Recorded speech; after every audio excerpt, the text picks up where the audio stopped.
What's going on? You didn't make lunch today. My husband suddenly yelled at me over the phone. He sounded upset that I hadn't prepared his lunch and that I wasn't home. I reminded him I had told him to manage by himself while I was out, but he retorted, "Aren't you a housewife? That's your job, right?" He even mentioned how I had been a housewife instead of pursuing my studies. It was frustrating. How could he make such a big deal about missing lunch for one day? I was tired of doing all the housework and then being scolded when things didn't go perfectly for him. As he yelled over the phone, my mother-in-law stood nearby, listening. She had a faint smile on her face. "My name is Emily. I live with my husband, Nicholas, and our two adorable twin boys, Seth and Rey, who are 2 years old. They are the light of my life and the biggest source of my happiness right now." Nicholas works as a businessman for a large company. His family owns a traditional Japanese confectionery store located in a small shopping arcade. After we got married, I quit my job and started helping out at the store. At first, I enjoyed it. It felt like a fresh, exciting experience. However, working at the store turned out to be busier than I expected. Besides serving customers and showcasing beautiful traditional sweets, wagashi, I also had to prepare sweets in the kitchen early in the morning, especially during busy seasons. Even after the twins were born, I kept working at the store. Sometimes, I'd work with one of the boys strapped to my back. Their cries would echo through the store, even when I was trying to keep them out of earshot. Balancing childcare and work was exhausting. Unlike me, Nicholas wasn't interested in the family business. "Do you have any plans to take over the store?" I asked him one day. "We've talked about this before," he said, annoyed. "I've told you, I'm not taking it over. Wagashia isn't popular anymore. The shopping arcade gets fewer visitors every year. If I take over now, I won't have a future." Nicholas had no intention of running the confectionery shop. He was too focused on his career in a larger corporation, leaving the family business and its struggles entirely up to us. My thoughts on the family store. I love my in-laws' confectionery shop and don't want to see it disappear. "Are you going to pachinko again today, Nicholas?" I asked. "Of course I am," he replied. "What I do on my day off is my business." On holidays, my husband spends his time playing pachinko. He even lines up early to get in when it opens. While he enjoys his day off, he completely ignores housework. I'm the one handling everything: cooking, cleaning, laundry, and all the other housework. On top of that, I take care of our twin boys and help run the family confectionery shop. Nicholas, on the other hand, takes life at his own pace, leaving me overwhelmed with the growing workload. My in-laws are getting older, which means there's even more to do at the store. Despite this, my mother-in-law has always been incredibly kind and understanding. "Emily, we're so grateful for all the help you give us at the shop," she would say, her voice warm with gratitude. She's a lovely woman and treats me with genuine kindness. Her gentle smile always lifts my spirits. But it's clear that she wishes Nicholas would step up and take an interest in the family business. Whenever we talk about him, she looks sad. "I really need Nicholas's assistance," she once said. Unfortunately, he shows no signs of wanting to take over the confectionery shop, which deeply disappoints her. Support from my mother-in-law. Even though my husband refuses to help or take responsibility, my mother-in-law is incredibly supportive. "Well, we're lucky to have such a wonderful wife like Emily," she said. "We shouldn't be greedy." She always praises me and appreciates how I manage the store while raising my children. When I'm working, she and my father-in-law babysit the kids, which is a huge help. Over time, my bond with my mother-in-law has grown stronger. She's become someone I can talk to about anything, even my frustrations with my husband. Ironically, the more distant I feel from him, the closer I feel to her. Having my in-laws around is a great comfort during these busy times. Raising my two boys is so busy that the days blur together. There's hardly any time to think about much else. Now, as the end of the year approaches, the confectionery shop is getting even busier. This is the peak season for gift giving, and we're transitioning to meet the increased demand. After discussing with my in-laws, we decided that I'd stay home this year to focus on preparing wagashi. When I told Nicholas about staying at my parents' place for one night to help during the busy season, he was clearly upset. "What, you're taking the kids and staying at your parents' house?" he asked, annoyed. I explained it was just for one night and assured him there wasn't much to worry about. But as expected, he started complaining. "What about the housework?" he asked. "Nicholas doesn't do any housework, so even one day without me managing everything is a big problem for him." I tried to reassure him. It's only one night. Everything will be fine. If you get hungry, you can prepare something for yourself. There's no need to do laundry for just one day. You'll survive. Still, he grumbled, you're a housewife, aren't you? Isn't this your responsibility? I'll say it again, I'm the breadwinner of this family. I told my husband, who do you think is in charge of feeding our 2 kids? He grumbled in response, and I didn't want to argue anymore, so I said nothing else and took the kids to my in-laws' house without asking my husband for permission. When I arrived at my parents' house, there was a lot of work waiting for me. It was the end of the year, and business at the confectionery shop was picking up quickly. Orders for year-end gifts were pouring in, and I knew I had made the right decision to help out. The first task was assembling empty boxes for the gifts. It was harder than it sounded, especially since hundreds of boxes had to be prepared for the season. My in-laws and I worked together to get it done. By the end of the first day, I was exhausted, but the next morning, I had to get up early to prepare wagashi sweets for the day ahead. I decided to go to bed early so I could start working right when the sun rose. While the kids were still asleep, my in-laws and I worked quietly in the kitchen. Before I knew it, the sun was up, and we decided to take a break for breakfast. The kids were already awake and ready for breakfast, so I quickly made it and served them. As we sat down together, my phone rang. It was my husband. What's going on? You didn't make lunch today? He yelled at me as soon as I picked up. He was upset because there was no lunch prepared, and he seemed to think it was my job to do it even though I was away. I told him to make his own lunch while I was gone, but he didn't like that response. He accused me of avoiding housework, even though he never helps out. It was ridiculous to make such a big deal about not having lunch for just one day. I was shocked by his reaction, and it seemed my in-laws were too because they could hear him yelling through the phone. Finally, he rambled on about whatever he wanted to say before abruptly hanging up the phone. Even though breakfast was just served, the living room at my in-laws' house was unusually quiet for a while. My husband had lost his temper in an unreasonable way, which wasn't surprising. The kids seemed to sense the tension and didn't want to eat. Trying to lighten the mood, my mother-in-law cheerfully said, "Itadakamasu," a phrase said before meals in Japan, and encouraged my sons to eat. Then, she turned to me and said, "Why don't you divorce my son, Emily?" I froze as I reached for my tea. I never expected my mother-in-law to say something like that. My father-in-law quietly ate his breakfast, his face unreadable. I know this might sound harsh, but now that you've heard this, maybe it'll help you see things clearly, my mother-in-law continued with a smile. It seemed like when someone is truly disgusted, they can only laugh.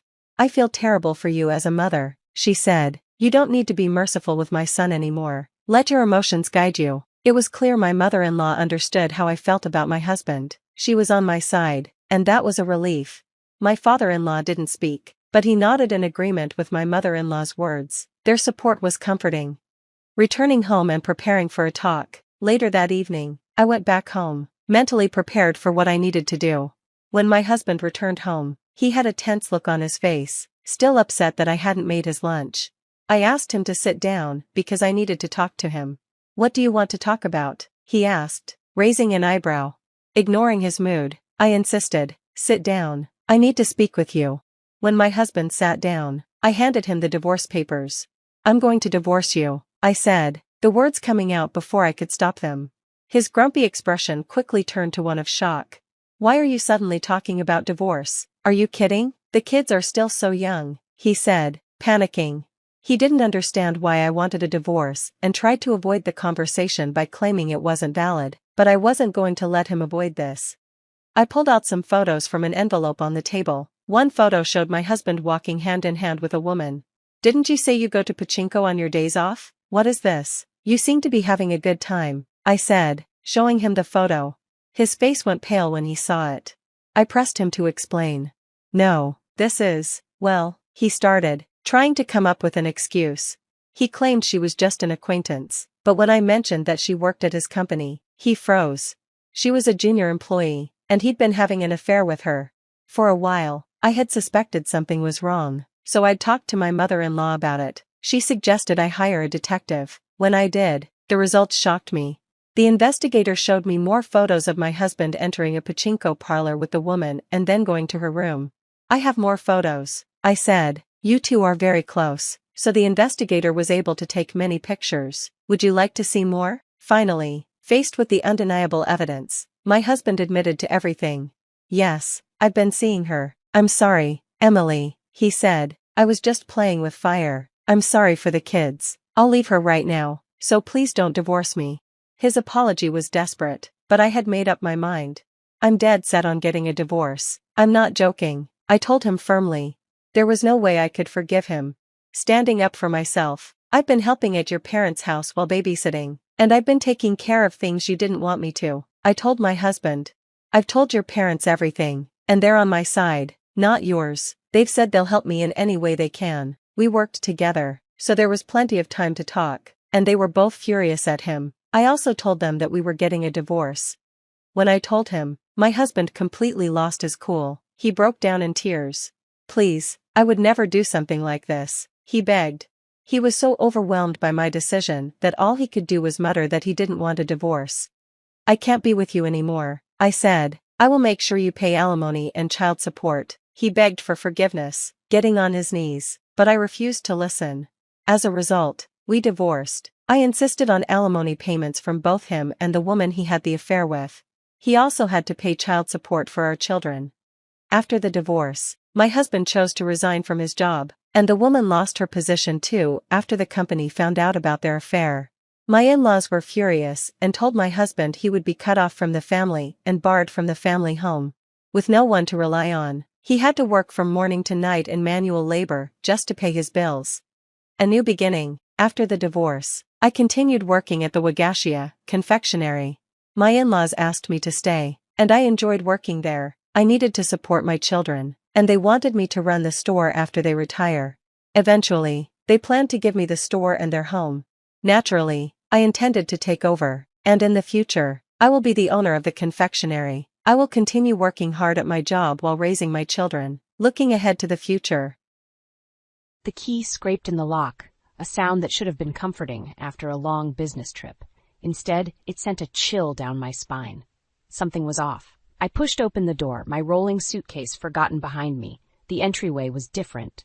Gone were my carefully curated family photos, replaced by gaudy floral prints I'd never choose in a million years. "Mark?" I called out, my voice echoing in the strangely quiet house. "Are you home?" A familiar figure emerged from the kitchen, but it wasn't my husband. It was Linda, my mother-in-law, wearing an apron and holding a wooden spoon like she owned the place. "Hannah, dear, you're back early," she chirped, her smile not quite reaching her eyes. I blinked, trying to process the scene before me. "Linda, what are you doing here? Where's Mark?" She waved the spoon dismissively. "Oh, Mark's working late. I thought I'd come over and spruce things up a bit. This place needed a woman's touch." My jaw clenched. "A woman's touch? Linda, I live here. This is my home." Linda's eyes narrowed slightly. "Well, it's Mark's home too, isn't it? And as his mother, I have every right to help out." I took a deep breath, counting to 10 in my head. "Where are my things? The photos, the artwork?" "Oh, those old things," Linda interrupted. "I put them away for safekeeping. You'll thank me later, dear. Now come have some tea. I've made your favorite cookies." I stood rooted to the spot, my mind reeling. This wasn't the first time Linda had overstepped, but this was beyond anything I could have imagined. Just then the front door opened, and Mark walked in. His eyes widened as he took in the scene. "Hannah, you're home early," he said, glancing nervously between his mother and me. I turned to him, my voice low and controlled. "Mark, what's going on here?" He ran a hand through his hair, a telltale sign of his discomfort. "Mom just wanted to help out while you were away. She thought it would be a nice surprise." "A surprise?" I echoed, my voice rising. "Mark, she's completely changed our home without my permission." Linda stepped forward, placing a hand on Mark's arm. "Now, Hannah, there's no need to get upset. I was only trying to help." I whirled on her. "Help?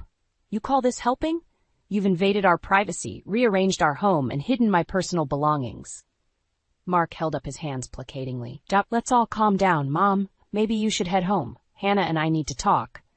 Linda's lips thinned, but she nodded. "Of course, dear. I'll just grab my things." As she disappeared upstairs, I turned to Mark, my voice trembling with anger and hurt. "How could you let this happen?" He sighed, avoiding my gaze. "I didn't think it would be such a big deal. Mom just wanted to do something nice for us." I stared at him, disbelief washing over me. "Nice? Mark, this isn't nice. This is a complete violation of our home, our privacy. Don't you see that? Before he could respond, Linda reappeared, purse in hand. She paused at the door, her voice sickly sweet. I'll be back tomorrow to finish up, dear. There's still so much to do. As the door closed behind her, I felt something inside me snap. I turned to Mark, my voice low and dangerous. If you don't fix this, and I mean right now, we're going to have a much bigger problem than your mother redecorating our house. Mark's face paled, and I knew this was far from over. The battle lines had been drawn, and I was ready for war. I stood in our bedroom, surrounded by the remnants of Linda's redecorating. The floral wallpaper made my head spin, and I fought the urge to tear it down with my bare hands. Mark hovered in the doorway, his face a mixture of guilt and apprehension. Hannah, I'm sorry. I'll talk to Mom, okay? We'll fix this, he said, his voice pleading. I turned to face him, my anger barely contained. This isn't just about the house, Mark. It's about us. It's about your mother constantly overstepping and you letting her. His shoulders slumped. She means well, Hannah. She's just trying to help. Help? I scoffed. Let me remind you of our wedding day. The memory flooded back, as vivid as if it were yesterday. Linda, resplendent in white, upstaging me at my own wedding. Mark, too afraid to say anything, even as I fought back tears. She wore white, Mark. White, to our wedding. Mark winced. I know, but she said it was cream, and I cut him off. And you believed her? Or did you just not want to rock the boat? He fell silent, and I knew I'd hit the mark. It had always been like this, from the moment we said, I do.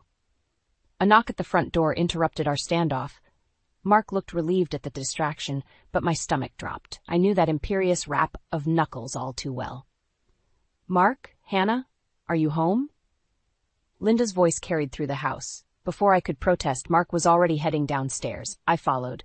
My fists clenched at my sides.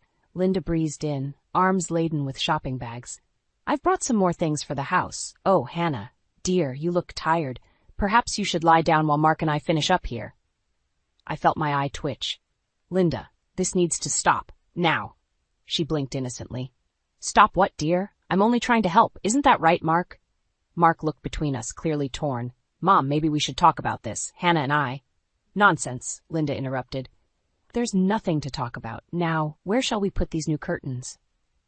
I stepped forward, blocking her path. Linda, listen to me. This is our home, mine and Mark's, not yours. Linda's eyes narrowed. Well, I never. Mark, are you going to let her speak to me like this?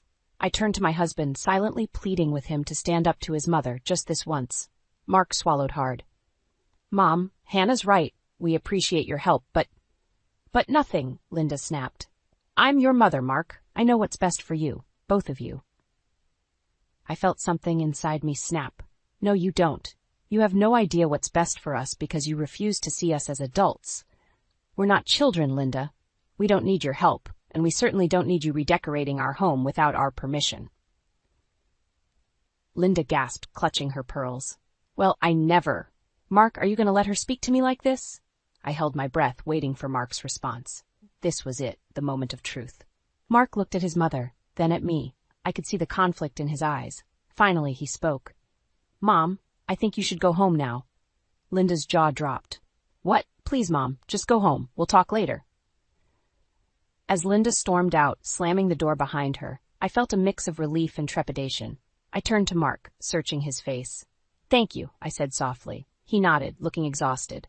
I'm sorry, Hannah. I should have stood up to her sooner. I wanted to believe this was a turning point, that things would be different now.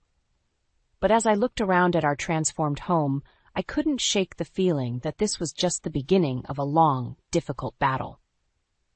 The weeks following our confrontation with Linda were blissfully quiet. Mark and I had almost managed to restore our home to its former state, erasing the last traces of Linda's improvements. I dared to hope that maybe, just maybe, we'd turned a corner. I should have known better. It was a lazy Sunday afternoon when the doorbell rang. Mark was out running errands, so I answered it, my heart sinking as I saw Linda's beaming face. Surprise! She chirped, pushing past me into the house. I thought I'd drop by for a little visit. I forced a smile. Linda, this isn't a good time. Mark's not even home. She waved her hand dismissively. Oh, that's all right. We can have some girl time. Before I could protest, she was in the kitchen, pulling pots and pans from the cupboards. "I'll whip us up a nice lunch. You just relax, dear." I gritted my teeth. "Linda, please, I appreciate the offer, but—" "Nonsense," she interrupted. "It's no trouble at all. Now, where do you keep your good china?" As she rummaged through my cabinets, I felt my patience wearing thin. "Linda, stop. This is my home, and I didn't invite you over." She turned to me, her eyes narrowing. "I'm family, Hannah. I don't need an invitation." "Yes, you do," I insisted. "You can't just barge in here whenever you feel like it." Linda's face hardened. "I'm only trying to help. You should be grateful." "Grateful?" I scoffed. "For what? For invading my privacy? For disrespecting my boundaries?" She gasped, clutching her chest dramatically. "How dare you? After everything I've done for you and Mark." "Everything you've done?" I felt my voice rising. "You mean like wearing white to our wedding? Or redecorating our house without permission?" Linda's eyes flashed. "I was trying to make things better. This house was a disaster before I stepped in." I took a deep breath, trying to calm myself. "Linda, I need you to listen to me. This behavior has to stop. You can't keep interfering in our lives like this."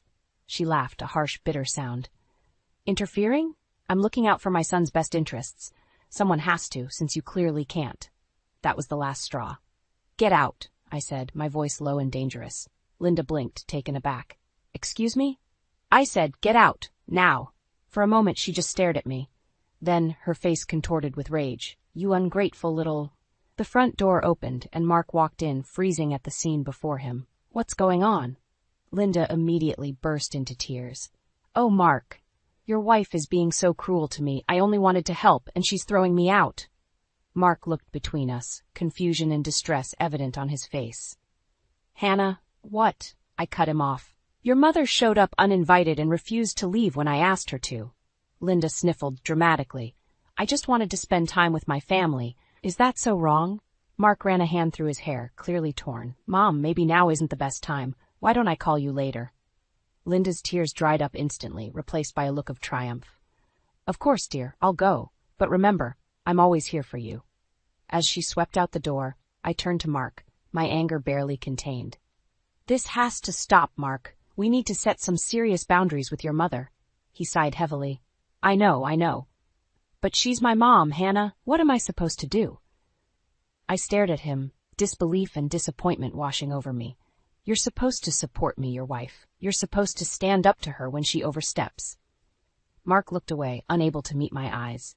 In that moment, I realized with a sinking heart that this battle was far from over. And worse, I might be fighting it alone. The tension in our house had become unbearable. Mark and I barely spoke, the silence between us filled with unspoken accusations and resentment. I knew something had to give, and soon. It was a crisp autumn morning when I made my decision.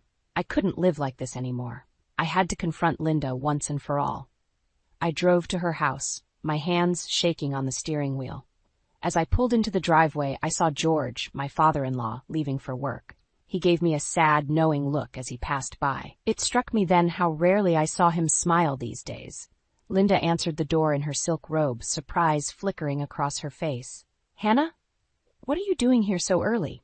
I stepped inside without waiting for an invitation. "We need to talk, Linda, now." She followed me into the living room, her eyes narrowing.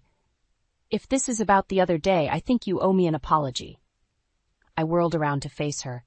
"An apology? You're the one who needs to apologize, Linda, for years of manipulation, for constantly undermining my marriage, for treating me like I'm not good enough for your precious son." Linda's face hardened. "How dare you come into my home and speak to me like this? I've only ever wanted what's best for Mark." "No," I shot back. "You've only ever wanted what's best for you. You can't stand the idea of Mark having a life that doesn't revolve around you." She gasped, her hand flying to her chest. "That's ridiculous. Everything I do is for my family." I laughed bitterly. "Family? Is that what you call it when you show up uninvited, rearrange our home, and constantly criticize everything I do?" Linda's eyes flashed dangerously. "I'm his mother. I have every right." "No, you don't," I interrupted. "You have no right to interfere in our marriage. No right to make me feel like an outsider in my own home." She stepped closer, her voice low and menacing. "Listen here, you ungrateful little brat. Mark was fine before you came along. He doesn't need you. He has me." Something inside me snapped. That's exactly the problem, Linda. He's a grown man, not a little boy. He doesn't need you controlling his life. Linda's face contorted with rage. You think you can come between us? I raised him. I know what he needs better than anyone. What he needs is a mother who respects his choices and his marriage, I retorted, not someone who treats him like a possession. She raised her hand, and for a moment I thought she might actually strike me. Instead, she pointed at the door. Get out of my house, now. I stood my ground. Not until you understand that this has to stop. The constant interference, the manipulation, all of it. Linda's laugh was cold and cruel. Or what? You'll leave him? Go ahead. He'll always choose me over you. Her words hit me like a physical blow, because deep down I feared she might be right. I took a deep breath, steadying myself. This isn't over, Linda. I won't let you destroy my marriage. As I turned to leave, I caught sight of a framed photo on the mantel. It was Mark as a child, smiling brightly, with Linda's arms wrapped possessively around him. The image made my stomach churn. I walked out of Linda's house, my mind reeling. I knew I had just thrown down the gauntlet, and there was no going back now. The war was on, and I had to be prepared for whatever Linda might do next. As I drove home, a sense of resolve settled over me. I would fight for my marriage, for my home, for the life Mark and I had built together. And if Linda thought I would back down easily, she was in for a rude awakening, because this time I was ready to play her game. And win. I paced our living room, rehearsing the conversation I needed to have with Mark. My confrontation with Linda had left me raw and determined. It was time for Mark to choose, his mother or our marriage. When he walked through the door, I steeled myself. Mark, we need to talk. He sighed, dropping his briefcase. Hannah, can't this wait? I've had a long day. No, I said firmly. It can't. This is about us, about our future. Mark's shoulders slumped as he sat on the couch. What's wrong now? I took a deep breath. I went to see your mother today. His head snapped up. You did what? I had to, Mark. Things couldn't go on like this. I told her she needs to stop interfering in our lives. Mark ran a hand through his hair, his face a mix of frustration and anxiety. Hannah, you shouldn't have done that. You know how Mom gets. That's exactly the problem, I exclaimed. You always defend her no matter what she does. When are you going to stand up for me, for us? He stood up, pacing the room. What do you want me to do? She's my mother. And I'm your wife. I shot back. Your mother told me you don't need me, that you'll always choose her over me. Is she right, Mark? The silence that followed was deafening. Mark's hesitation felt like a knife to my heart. I can't believe this, I whispered. After everything we've been through, you still can't choose me over her? Mark reached for me, but I stepped back. Hannah, it's not that simple. I love you, but she's family. I'm your family too, Mark. Or at least I thought I was. Just then, Mark's phone buzzed. He glanced at it, his face paling. It's Mom. She says she's coming over. Panic rose in my chest. No, absolutely not. I can't deal with her right now. Mark looked torn. She's upset, Hannah. I can't just turn her away. I felt something inside me break. If she comes here, I'm leaving. I mean it, Mark. He stared at me, disbelief etched on his face. You can't be serious. I am, I said, my voice steady despite the turmoil inside. I won't be disrespected in my own home anymore. It's time for you to make a choice. The doorbell rang, its cheerful chime a stark contrast to the tension in the room. Mark looked from me to the door, indecision written all over his face. Mark, I pleaded one last time. Please. He closed his eyes, took a deep breath, and then moved towards the door. My heart sank as I watched him reach for the handle. In that moment, I made my decision. I rushed upstairs, threw some clothes into a suitcase, and grabbed my laptop. As I came back down, I could hear Linda's voice, shrill and angry, filling the house. Mark's eyes widened when he saw my suitcase. Hannah, wait. But I was already heading for the door. I have a business trip next week. I'm leaving early. Don't try to contact me. Linda appeared in the hallway, her face triumphant. Running away, are we? I told you, Mark. She doesn't have what it takes. I paused at the door, turning to face them both. No, Linda. I'm not running away. I'm giving your son a chance to figure out what he really wants. And Mark, I said, meeting his eyes, when I get back, you better have made your choice, because I won't live like this anymore. With that, I walked out, leaving a stunned silence behind me. As I drove away, tears streaming down my face, I wondered if I'd just made the biggest mistake of my life or the first step towards saving myself. Either way, I knew things would never be the same again. The taxi pulled up to our house, and I felt a knot form in my stomach. After a week away, I was both eager and terrified to see what awaited me. Mark hadn't called once during my trip, and I didn't know if that was a good sign or a terrible one. As I approached the front door, I noticed something off. The curtains were different, heavy floral patterns that I would never choose. My key stuck in the lock, and when I finally got the door open, I froze in shock. Our home had been completely transformed. Gone were our modern furnishings, replaced by stuffy antiques and gaudy decorations. The walls, once a soothing gray, were now covered in busy wallpaper. "Mark?" I called out, my voice echoing in the unfamiliar space. "In here, dear?" Linda's voice answered from the kitchen. I stormed in, fury building with each step. Linda stood at the counter, wearing an apron and looking perfectly at home. "What have you done?" I demanded. She smiled, a picture of innocence. "Oh, Hannah, welcome home. Do you like the changes? I thought it was time this place had a woman's touch." "A woman's touch?" I sputtered. "This is my home, Linda. Where's Mark?" "He's at work, of course," she replied, waving a hand dismissively. "Now, why don't you go freshen up while I finish dinner?" I stared at her, disbelief warring with rage. "You need to leave. Now." Linda's eyes narrowed.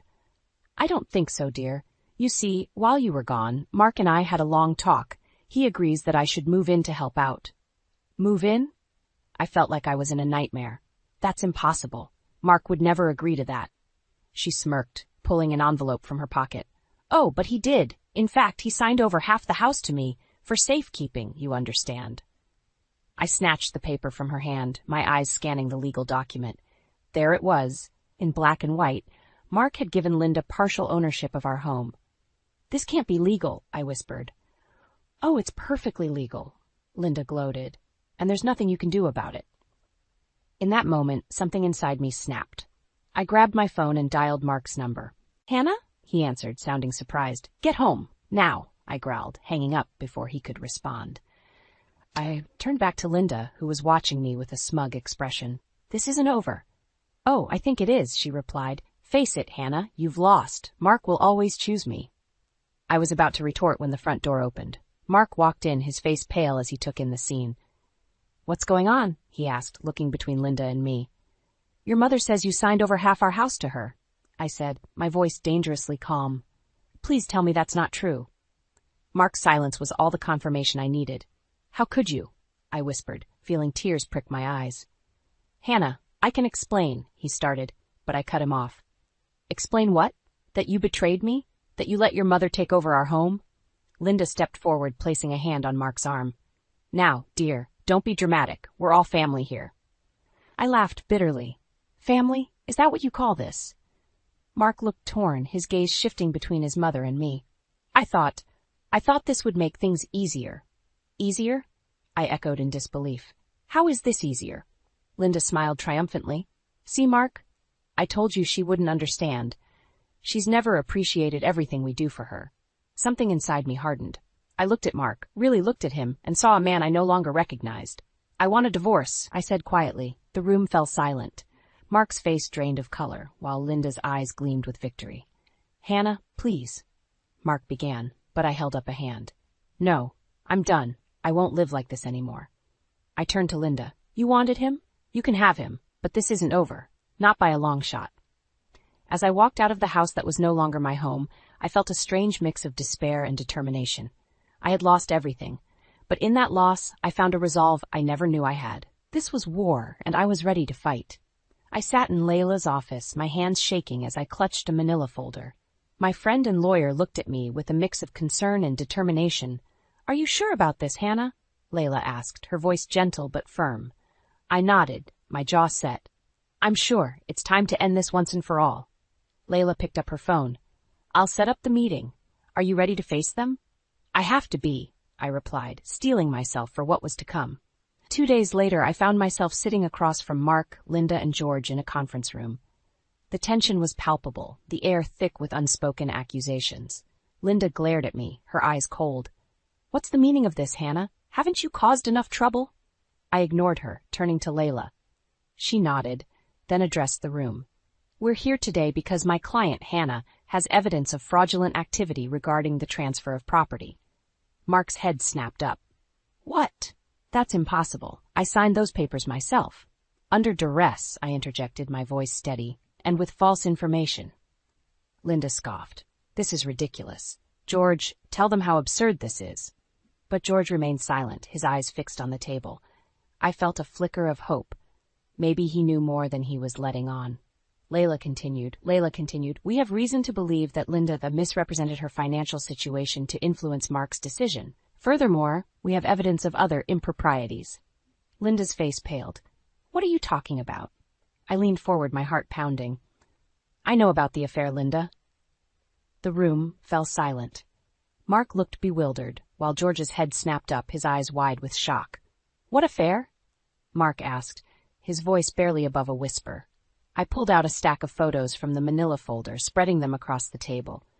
They showed Linda with a man who was definitely not George, in various compromising positions. George's face crumpled as he looked at the photos. Linda, how could you? Linda's composure cracked. It's not what it looks like. George, please.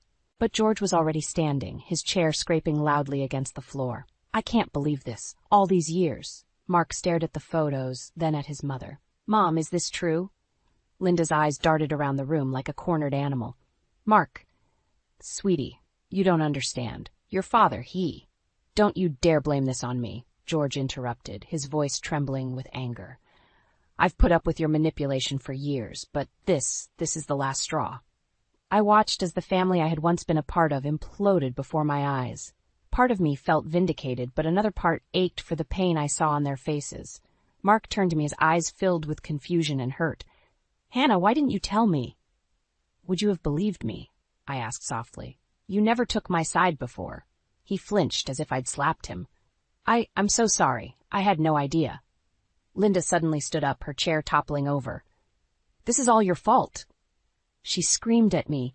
You've ruined everything. She lunged across the table, her hands outstretched as if to strangle me. I recoiled, but before she could reach me, George grabbed her arm. That's enough, Linda, he said, his voice cold. It's over.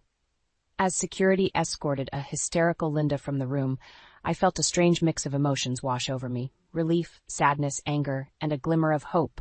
Mark reached out, his hand hovering over mine. Hannah, I don't know what to say. I pulled my hand away, my heart heavy. There's nothing to say, Mark. It's too late. As I walked out of the conference room, I realized that this wasn't just the end of my marriage. It was the beginning of a new chapter in my life, one where I would finally put myself first.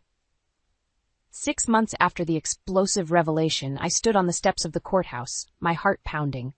Today was the final hearing for both divorces, mine from Mark and George's from Linda. The air was thick with tension as we all filed into the courtroom. As the judge entered, I caught sight of Linda. She looked smaller somehow, her once immaculate appearance now disheveled. Mark sat beside her, his eyes darting nervously between his mother and me. George sat alone, his face a mask of quiet determination.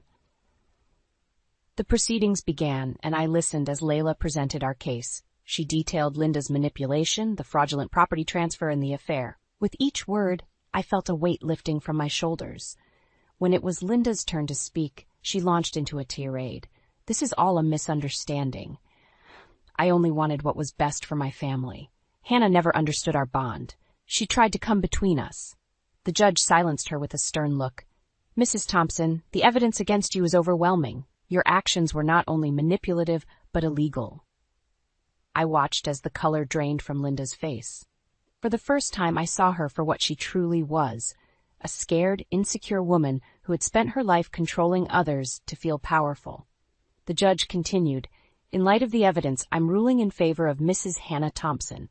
The property transfer is nullified, and Mrs. Linda Thompson will be required to pay damages for her fraudulent actions. A collective gasp filled the room. I felt a surge of vindication, but it was tempered by a deep sadness for the family that had been torn apart. As we filed out of the courtroom, Mark approached me. Hannah, I'm so sorry for everything. I should have stood up to my mother. I should have believed in us. I looked at him, seeing the regret in his eyes. Part of me wanted to forgive him, to go back to the way things were. but I knew that wasn't possible. "I'm sorry too, Mark," I said softly, "but we can't go back. It's time for both of us to move forward." He nodded, understanding in his eyes. As he walked away, I felt a chapter of my life closing. George approached next, looking years older than when I'd first met him. "Hannah, I want to thank you. If it weren't for you, I might never have known the truth. I've wasted so many years, but now I have a chance to live the life I want." I squeezed his hand, feeling a kinship with this man who had also been a victim of Linda's manipulation. "You deserve happiness, George. I hope you find it." As I turned to leave, I saw Linda standing alone, her face a mixture of anger and despair. For a moment, our eyes met. I expected to feel triumph or anger, but instead, I felt pity. Linda had lost everything: her husband, her son's trust, her power. In the end, her manipulations had cost her everything she held dear. I walked out of the courthouse feeling the warm sun on my face. For the first time in years, I felt truly free. The house was mine again, but more importantly, I had reclaimed my life. As I drove home, I realized that this experience had changed me. I was stronger now, more confident in my own worth. I had faced my greatest fear, losing everything, and come out the other side.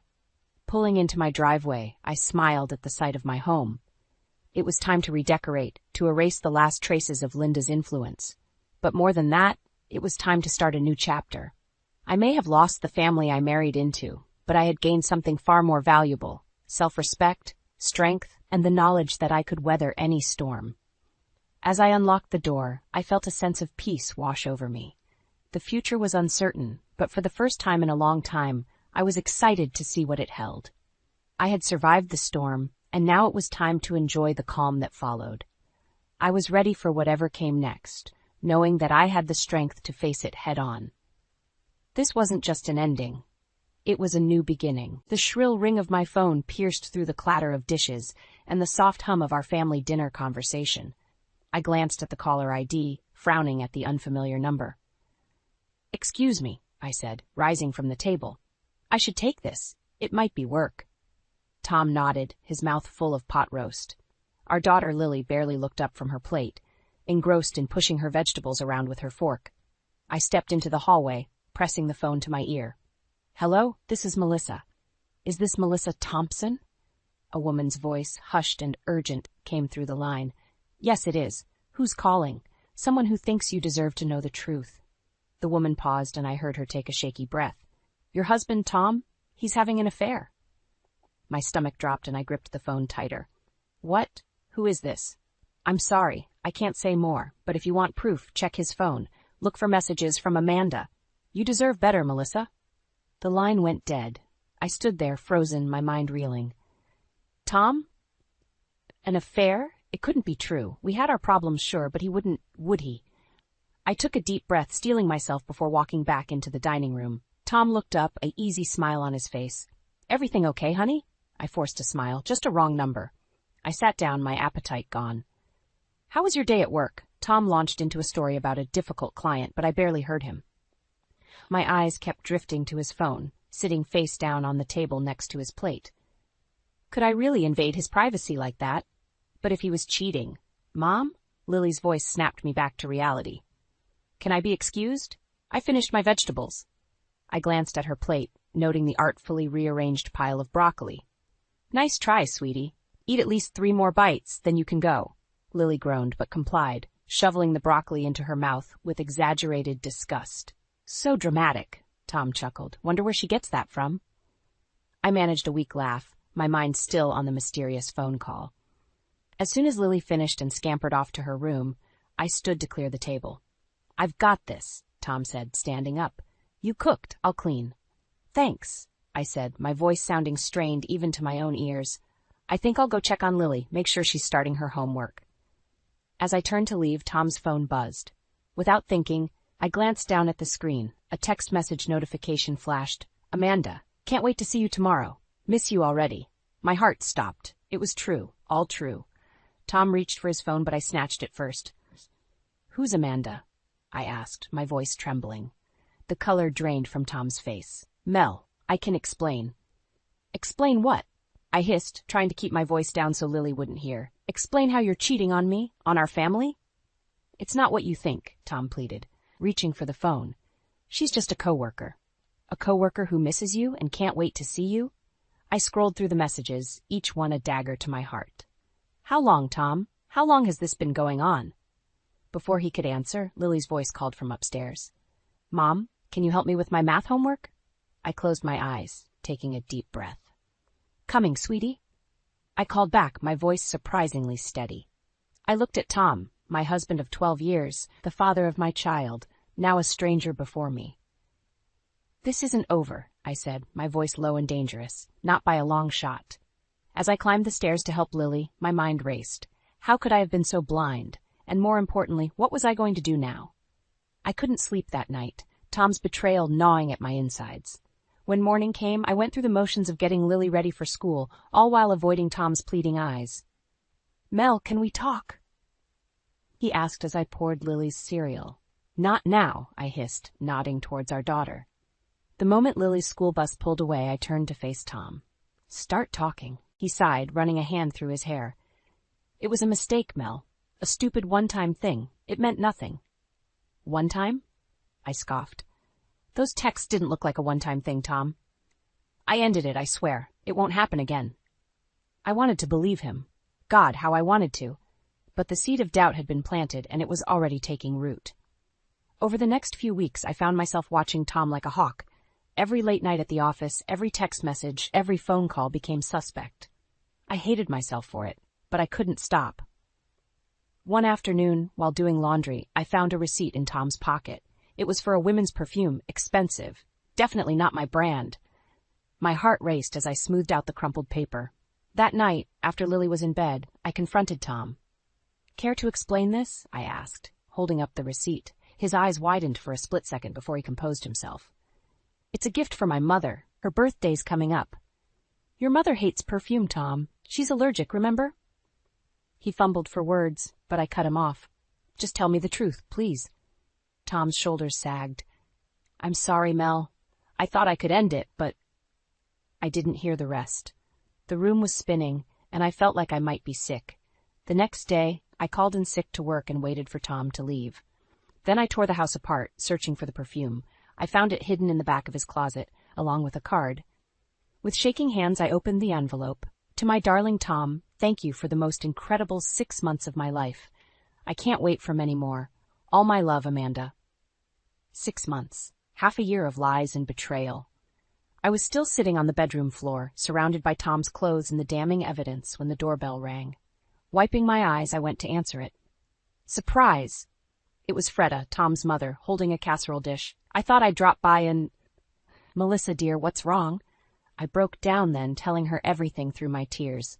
Freda listened, her face growing harder with each word. That boy, she muttered, pulling me into a hug.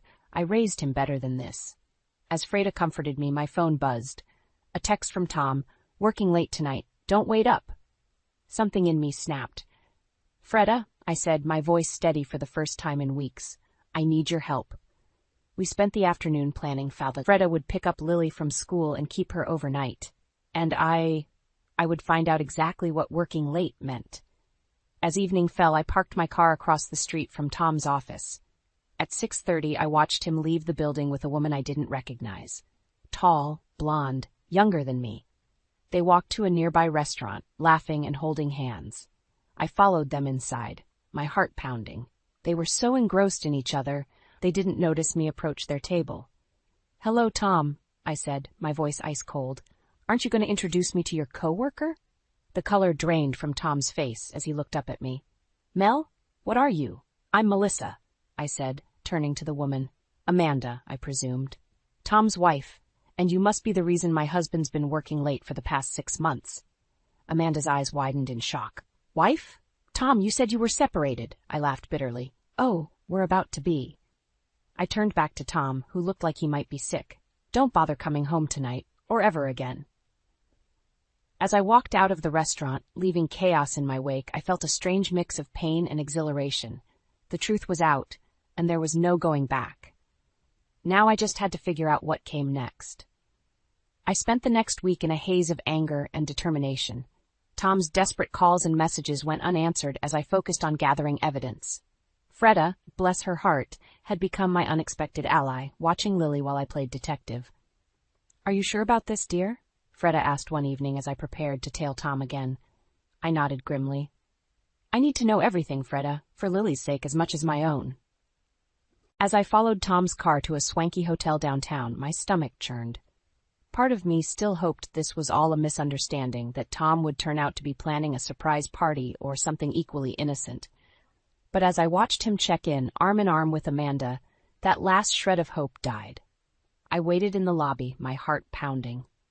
When I saw them head to the hotel bar, I made my move. Slipping the concierge a 50, I got access to their room. My hands shook as I placed a small recording device under the bedside table. Just as I was about to leave, I heard voices in the hallway. Tom and Amanda, giggling like teenagers. I panicked, diving into the closet just as the door opened. "Oh, Tom," Amanda purred. "I've been waiting for this all day." I clamped a hand over my mouth, fighting the urge to be sick as I listened to them kiss. Then Tom's phone rang. "It's Melissa," he sighed. "I should take this." "Hello?" Tom's voice was carefully neutral. "Tom, it's me," I heard my own voice tinny through the phone speaker. "We need to talk about Lily's school project. Can you come home?" There was a pause. "I'm sorry, honey, but I'm stuck at the office. Big deadline tomorrow. Can we talk about it in the morning?" The lie rolled off his tongue so easily it took my breath away. I listened as Tom made more excuses, promising to be home early the next day. As soon as he hung up, Amanda giggled. "You're getting good at that, baby. Practice makes perfect," Tom chuckled. Now, where were we? I couldn't take it anymore. I burst out of the closet, startling them both. "Mel?" Tom gasped, jumping away from Amanda. "What the hell?" "I could ask you the same thing," I spat. "Stuck at the office, huh?" Amanda scrambled to cover herself with the bedsheet. "Tom, you said your wife knew." I laughed bitterly. "Oh, I know now. I know everything." Tom reached for me. "Mel, please, let me explain." I slapped his hand away. "Save it, Tom. I've heard enough of your lies." Grabbing my purse, I stormed out of the room, ignoring Tom's calls. In the elevator, I finally let the tears fall. But beneath the pain, a steely resolve was forming. Tom had made his choice, and now it was time to make mine. Back home, I found Freda waiting up for me. One look at my face told her everything. "Oh, Melissa," she sighed, pulling me into a hug. "I'm so sorry." I pulled away, wiping my eyes. "Don't be. I'm done crying over him. Now I need your help."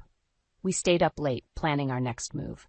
By the time Freda left, I had a clear path forward. Tomorrow, I'd call a lawyer. Then I'd start looking for a new place for Lily and me. As I crawled into bed, my phone buzzed with a text from Tom. "We need to talk, please." I typed back a single word, "Goodbye." Then I blocked his number and turned off my phone. Tomorrow would be the start of a new chapter, and I was ready to face it head on.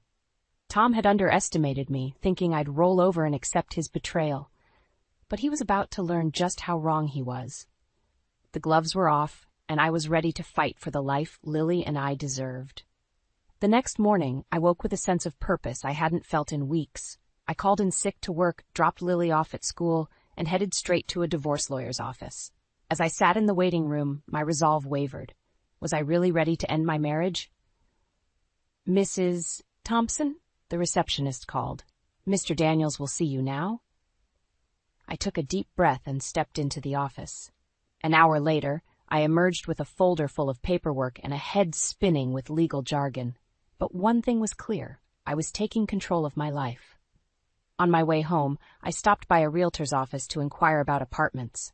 The idea of uprooting Lily broke my heart, but I couldn't stay in that house, surrounded by memories of Tom's betrayal.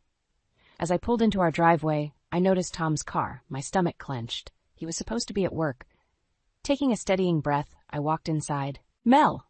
Tom called from the living room. "Thank God you're home. We need to talk." I steeled myself and walked in. Tom was pacing, looking disheveled. "Where have you been? I've been trying to reach you all morning." "I had some errands to run," I said coldly, clutching my purse with the divorce papers inside. Tom ran a hand through his hair. "Look, Mel, I know I messed up, but I love you. I love our family. Please, can we work this out?" I laughed bitterly. "Work it out? After months of lying? After I caught you red-handed? You've got to be kidding me." "It was a mistake," he pleaded. "I'll do anything to make it right. Counseling, whatever you want." I was about to retort when I noticed something on the coffee table. A woman's scarf. one I'd never seen before. "What's that?" I asked, my voice dangerously low. Tom followed my gaze, his face paling. "Mel, it's not what you think." "Not what I think?" I snatched up the scarf. "You brought her here? To our home?" "She came by to talk, that's all," Tom stammered. "She wants to apologize." "Apologize?" I was shouting now, beyond caring. "Where is she? Still hiding in our bedroom?" I stormed up the stairs, Tom hot on my heels. I flung open our bedroom door, half expecting to find Amanda cowering behind it, but the room was empty. "See?" Tom said. "There's no one here. Can we please just talk?" I whirled on him. "Talk about what, Tom? About how you've been lying to me for months? About how you brought your mistress into our home? Into the bed we share?" Tom reached for me, but I jerked away. "Don't touch me," I hissed. Just then, we heard the front door open. "Mom? Dad?" "I forgot my science book." "Lily." My heart dropped. She wasn't supposed to be home yet. "Up here, sweetie," I called, trying to keep my voice steady. Lily appeared in the doorway, her eyes widening as she took in the scene. "What's going on?" I forced a smile. "Nothing, honey. Just a little disagreement. Did you find your book?" She nodded slowly, her gaze darting between Tom and me. "Are you guys getting divorced?" The question hit me like a punch to the gut. I looked at Tom, saw the same shock mirrored on his face. "Lily," Tom started, but I cut him off. "We don't know yet, sweetheart," I said softly. "But whatever happens, we both love you very much. That will never change." Lily's lower lip trembled. "I hate this," she whispered, then turned and ran down the stairs. I moved to follow her, but Tom grabbed my arm. "Mel, please, give me one more chance." I yanked my arm free, fixing him with a steely glare. "You had your chance, Tom. You had 12 years of chances. Now it's my turn to decide what happens next." With that, I walked out of the bedroom, leaving Tom standing there. As I descended the stairs, I knew I had a choice to make. Fight for a marriage that was already broken, or fight for the future Lily and I deserved. And in that moment, I knew exactly what I had to do. I stood in our bedroom, methodically packing suitcases for Lily and myself. My hands shook as I folded clothes, but I forced myself to keep moving. Tom hovered in the doorway, his pleas falling on deaf ears. "Mel, please," he begged. "We can work this out. Think about Lily." I whirled on him, anger flaring. "Don't you dare use our daughter as a bargaining chip. You should have thought about her before you decided to cheat." A small voice came from behind Tom. "Mom? Dad? What's happening?" Lily stood there, eyes wide and brimming with tears. My heart shattered all over again. "Sweetie," I said, kneeling to her level, "we're going to stay with Grandma Freda for a while, okay? But why?" Lily's lower lip trembled. "Is it because of me?" "No, baby," I pulled her close. "It's not because of you. It's grown-up stuff." Tom stepped forward. "Lily, honey, your mom and I just need some time apart." "Don't," I cut him off. "Don't lie to her. Not anymore." I took a deep breath, looking into Lily's confused eyes. "Your dad did something that hurt me very much. We need some time away to figure things out." Lily's face crumpled. "Are you getting divorced?" The question hung in the air, heavy and suffocating. I looked at Tom, saw the desperation in his eyes, and made a decision. "I don't know yet, sweetheart, but right now we need some space." I finished packing quickly, ignoring Tom's continued pleas. As we headed for the door, he made one last attempt. "Mel, wait!" He grabbed my arm. "What about this?" He held up a framed photo of us on our wedding day. We looked so young, so happy. For a moment, I faltered. Then I remembered the lies, the betrayal, Amanda's scarf on our coffee table. I steeled myself. "Keep it," I said coldly. "It's just another lie now." The drive to Freda's was tense, Lily sniffling in the back seat. I called Freda on the way, giving her a brief explanation. By the time we arrived, she was waiting on the porch, arms open. "Oh, my dears," she enveloped us both in a hug. "Come inside. I've got tea ready." As Lily settled in the guest room, I sat with Freda in her cozy kitchen, spilling out the whole sordid tale. Her face grew harder with each word. "That boy," she muttered. "I raised him better than this." I pulled out my phone, showing her the photos I'd taken of Tom and Amanda together, the recordings from the hotel room. Freda's hands shook as she looked through the evidence. "Melissa," she said finally, her voice firm, "you listen to me. Your family, no matter what happens with Tom, you and Lily will always have a home here." Tears sprang to my eyes at her words. "Thank you, Freda. I don't know what I'd do without you." Just then, my phone buzzed. A text from Tom. "Please come home. We can fix this. I love you. I stared at the screen, my finger hovering over the delete button. Then another text came through. I've sent Amanda away. It's over. I choose you and Lily. My heart raced. Was it possible? Could we really fix this? Freda must have seen the conflict on my face. What is it, dear? I showed her the texts. She read them, her expression unreadable. Melissa, she said slowly, only you can decide what's right for you and Lily. But remember, actions speak louder than words, and Tom's actions have been shouting for months. I nodded, a strange calm settling over me. In that moment, I knew what I had to do. I picked up my phone and began to type. Tom, it's too late for I'm sorry. You made your choice. Now I'm making mine. I hit send, then blocked his number. Turning to Freda, I took a deep breath. Can you recommend a good divorce lawyer? Freda squeezed my hand, a mix of sadness and pride in her eyes. I know just the person. We'll call first thing in the morning. As I settled into bed that night, Lily curled up beside me. I felt a glimmer of hope for the first time in months. The road ahead would be hard, but I was ready to face it. For myself and for Lily. Tom had underestimated me, thinking I'd forgive and forget, but he was about to learn just how strong I could be. The morning of the confrontation, I woke with a knot in my stomach. Freda and I had planned every detail, but I still felt unprepared. How do you prepare to face the man who shattered your world? Are you sure about this? Freda asked as we drove to my old house. Lily was at school, blissfully unaware of the storm about to break. I nodded, gripping the steering wheel. He needs to understand what he's done, to all of us. Tom's car was in the driveway when we arrived. I took a deep breath and rang the doorbell, Freda a solid presence beside me. Tom opened the door, his eyes widening at the sight of us. Mom? Mel? What's going on? We need to talk, I said, pushing past him into the house.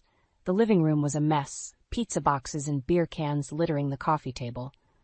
Tom followed us in, running a hand through his disheveled hair. Look, if this is about the divorce papers. It's about everything, Tom, Freda cut in, her voice sharp. It's about how you've betrayed your family, your vows, and everything I thought I raised you to be. Tom's face paled. Mom, you don't understand. Oh, I understand plenty, snapped. Melissa showed me everything, the photos, the recordings. How could you, Tom? I watched as Tom's defenses crumbled under his mother's disappointment. He sank onto the couch, head in his hands. I never meant for it to go this far. He mumbled. It just happened. Things like this don't just happen, I said, my voice trembling with anger. You made choices, Tom. Choices that destroyed our family. Tom looked up, his eyes pleading. I'll end it with Amanda, I swear. We can start over. Go to counseling. It's too late for that, I cut him off. Do you have any idea what you've done to Lily? She overheard us fighting. She thinks it's her fault we're separating. Tom's face crumpled. God, no. I never wanted to hurt her. But you did, Freda said. You hurt everyone who loves you. Just then we heard the front door open. Dad, I forgot my math book. Lily froze in the doorway, taking in the scene before her. Mom, Grandma, what's going on? The room fell silent. I looked at Tom, silently challenging him to explain. He cleared his throat. Lily, sweetie, your mom and Grandma are here because Daddy did something very wrong. Lily's eyes filled with tears. Is this why you and Mom are fighting? Why we had to leave? I knelt beside her, my heart breaking. Yes, honey, your dad, he broke a very important promise to me. The promise you made at your wedding? Lily asked, her voice small. I nodded, unable to speak past the lump in my throat.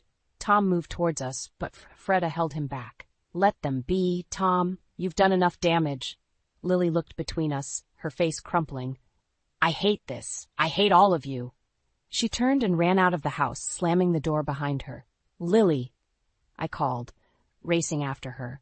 But by the time I reached the street, she was nowhere in sight. Panic gripped me as I ran back inside. She's gone.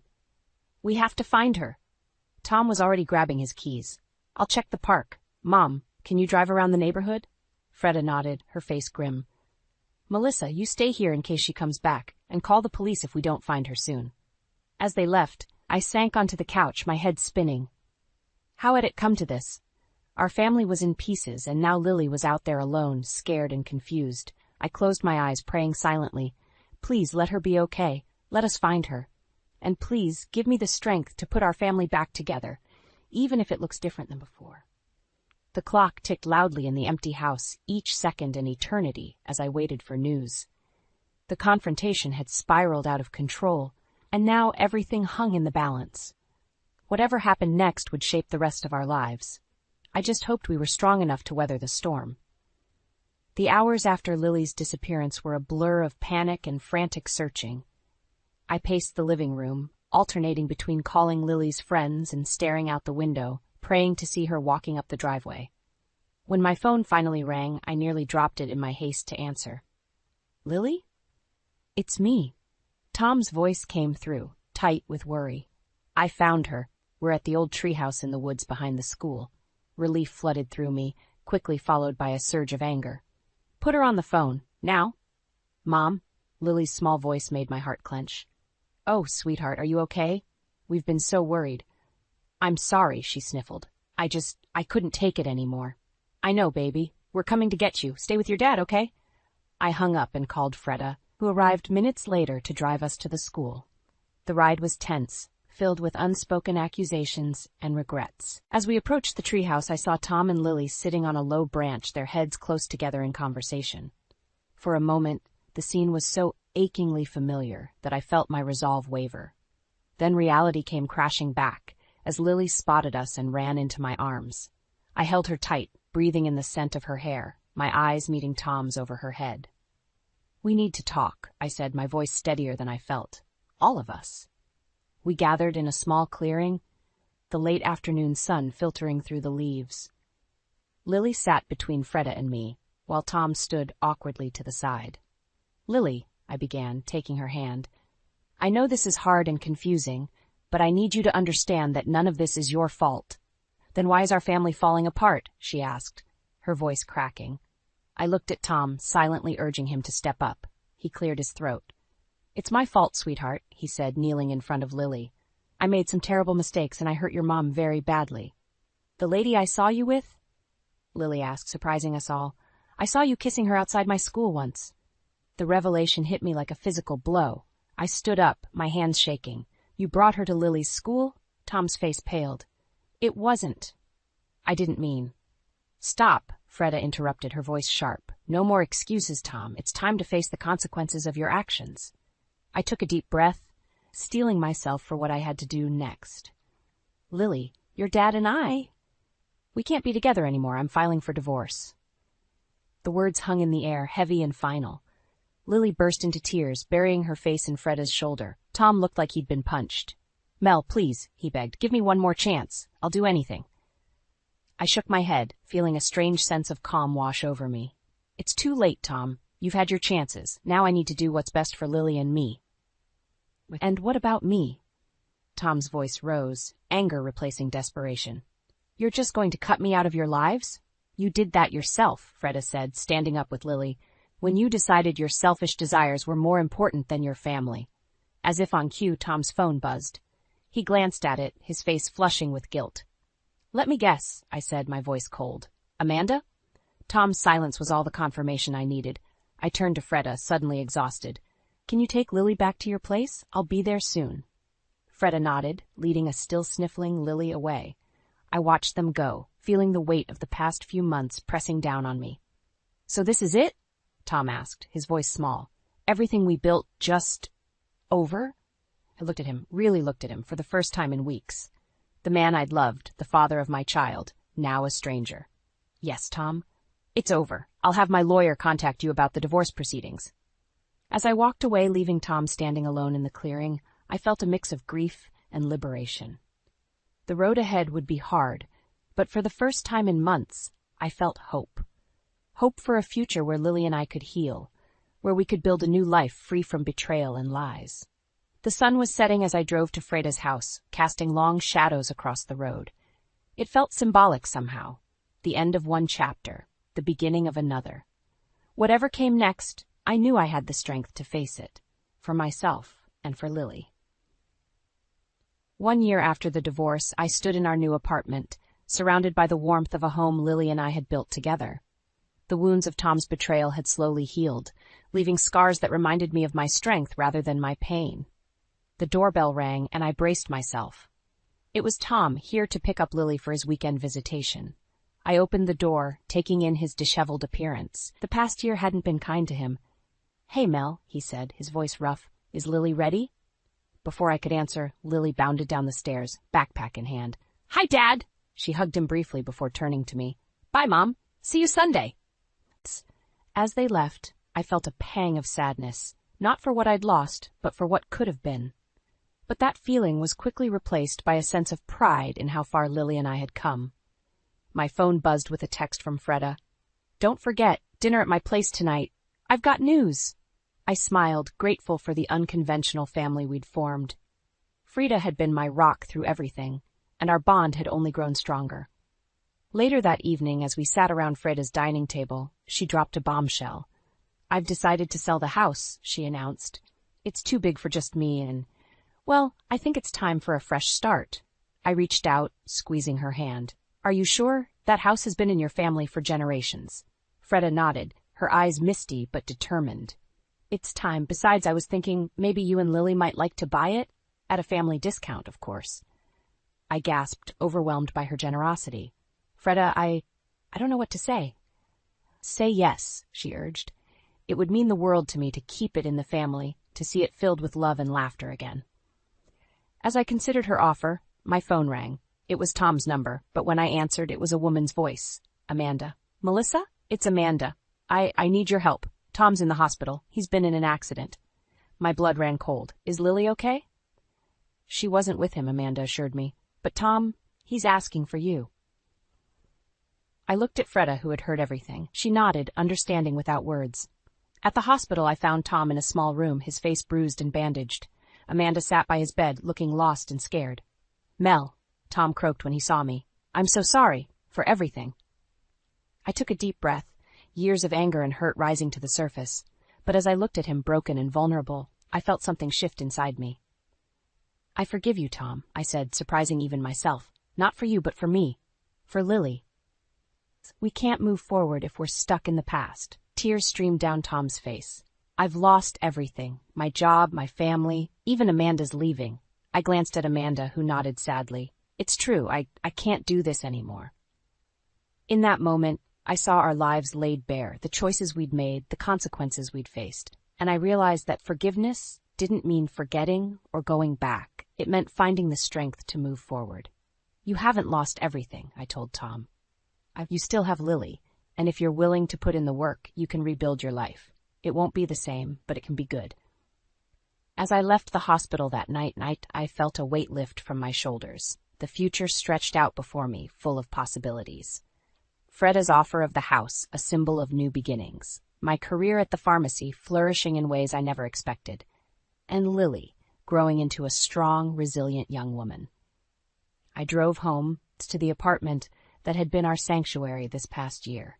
Soon we'd be moving into Freda's house, our house. A home filled with memories, both old and new. As I climbed into bed that night, I thought about the journey that had brought me here, the pain, the betrayal, the strength I'd found within myself. And for the first time in a long time, I felt truly at peace. Tomorrow would bring new challenges, new joys, new opportunities to grow. But tonight, in this moment, I was exactly where I needed to be, whole, healed, and ready for whatever life had in store. The elevator doors slid open, and I stepped out onto the 32nd floor, my heart racing with anticipation. This was it, the moment I'd been working towards for years. As I strode down the hallway, the click of my heels echoed against the polished marble floors. I paused for a moment, smoothing down my blazer and taking a deep breath before pushing open the heavy oak door to the boardroom. "Leela, come in," Mr. Jameson, the CEO, greeted me with a warm smile. "We've been eagerly awaiting your arrival." I scanned the room, noting the familiar faces of the executive team seated around the long table. Their expressions were a mix of curiosity and expectation. "Thank you for having me," I said, my voice steady despite the butterflies in my stomach. Mr. Jameson gestured for me to take a seat. "As you all know, we've been discussing the future of our marketing division, and after careful consideration, I'm pleased to announce that Lila will be taking over as our new Chief Marketing Officer." A round of applause filled the room, and I felt a surge of pride wash over me. This was everything I'd ever dreamed of. "Congratulations, Lila," Sarah, the HR director, said warmly. You've certainly earned it. I spent the next hour outlining my vision for the department, fielding questions, and accepting congratulations from my colleagues. By the time the meeting wrapped up, I was practically floating on air. As I gathered my things, Mr. Jameson approached me. Lila, I have to say I'm impressed with your ideas. I have a feeling you're going to do great things for this company. Thank you, sir, I replied, beaming. I won't let you down. I practically skipped to my car, eager to share the news with Malcolm. As I drove home, I imagined his reaction, the pride in his eyes, the warm embrace, maybe even a celebratory dinner out. I pulled into our driveway and hurried inside, calling out, Malcolm, are you home? In here, came his muffled reply from the living room. I found him sprawled on the couch, eyes glued to his phone. Hey, I said, unable to contain my excitement. Guess what happened today? He glanced up briefly. What's that? I got the promotion, I exclaimed, waiting for his reaction. Malcolm's eyes widened slightly, but his enthusiasm seemed forced. Oh, that's great, honey. Congratulations. I frowned, my elation deflating like a punctured balloon.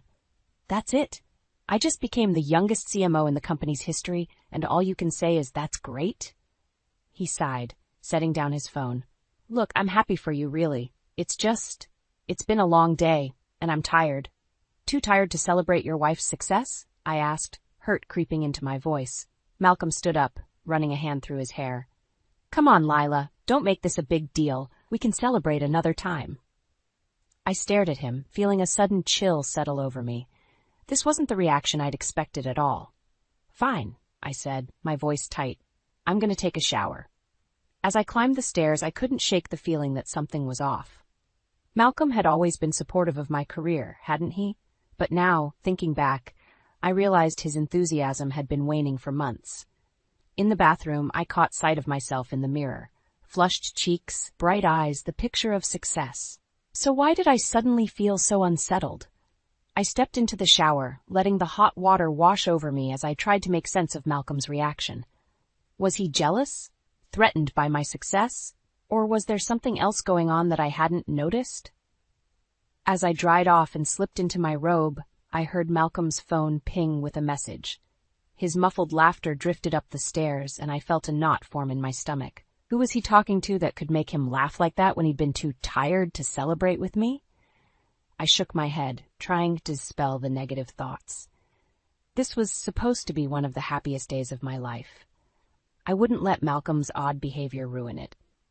But as I lay in bed that night, staring at the ceiling while Malcolm snored softly beside me, I couldn't shake the feeling that something fundamental had shifted in our relationship.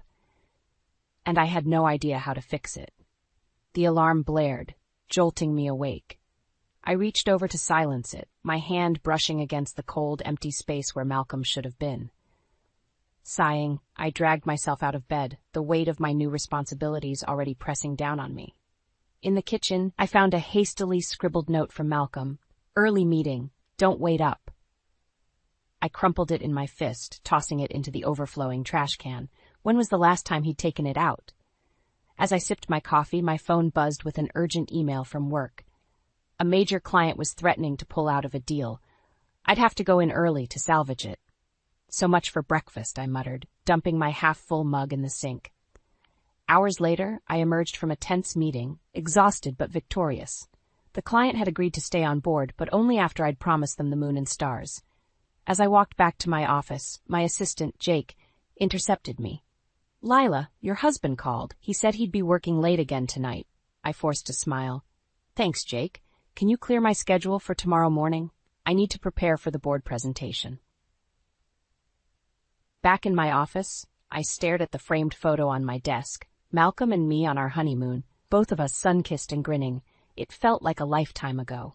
The day flew by in a blur of meetings and phone calls. By the time I got home, it was well past 9. The house was dark and silent. I flicked on the lights, revealing a mess of dirty dishes in the sink and Malcolm's clothes strewn across the living room floor. Anger bubbled up inside me. I stormed upstairs, ready to confront Malcolm, only to find our bedroom empty. His side of the closet was a disaster, suits and ties spilling out onto the floor. I sank onto the bed, my fury giving way to exhaustion. When had things gotten so bad between us? Just then my phone rang. It was my mother, Edna. Lila, honey, how are you? We haven't heard from you in ages. I swallowed hard, fighting back tears. I'm fine, Mom. Just busy with work. And how's Malcolm? You two should come over for dinner soon. Your father's been asking about you. Malcolm's... He's fine, I lied, my voice cracking. Listen, Mom, I've got to go. I'll call you soon, okay? I ended the call before she could respond, guilt gnawing at me. I hated lying to her, but I couldn't bear to admit how bad things had gotten. The front door slammed, and I heard Malcolm stumbling up the stairs. He appeared in the doorway, his tie askew and eyes bloodshot. Where have you been? I demanded, rising to my feet. He waved a dismissive hand. Work, where else? Some of us don't have the luxury of coming home early. Early? I sputtered. It's almost midnight, and what's that supposed to mean? Malcolm's face darkened. It means ever since your precious promotion, you've been slacking off at home. When's the last time you cooked a meal or did the laundry? I recoiled as if he'd slapped me. I've been working my ass off, Malcolm. I thought you'd be proud of me, not whatever this is. He laughed bitterly. Proud? Of what? Watching my wife become a corporate robot? You're never here, Lila, and when you are, you're glued to your phone or laptop. That's not fair, I protested, but a small voice in my head whispered that maybe he had a point. Malcolm shook his head, swaying slightly. I'm going to bed. Some of us have to work in the morning. As he brushed past me, I caught a whiff of unfamiliar perfume. My stomach clenched. Malcolm, I said, my voice barely above a whisper. Is there someone else? He froze, his back to me. For a moment, I thought he might confess. Instead, he said, don't be ridiculous, and stumbled into the bathroom, slamming the door behind him. I stood there, rooted to the spot as the sound of running water filled the silence. My mind raced, piecing together all the little oddities of the past few months, the late nights, the mysterious phone calls, the growing distance between us. As the reality of my situation crashed over me, I made a decision. Things couldn't go on like this. Something had to change, and soon. But first, I had a board presentation to nail. I'd deal with Malcolm later. Little did I know, later would come much sooner, and more painfully than I could have ever imagined. The boardroom was a blur of faces as I finished my presentation. My head throbbed and my stomach churned, but I forced a smile as applause filled the room. Excellent work, Lila, Mr. Jameson beamed. You've outdone yourself.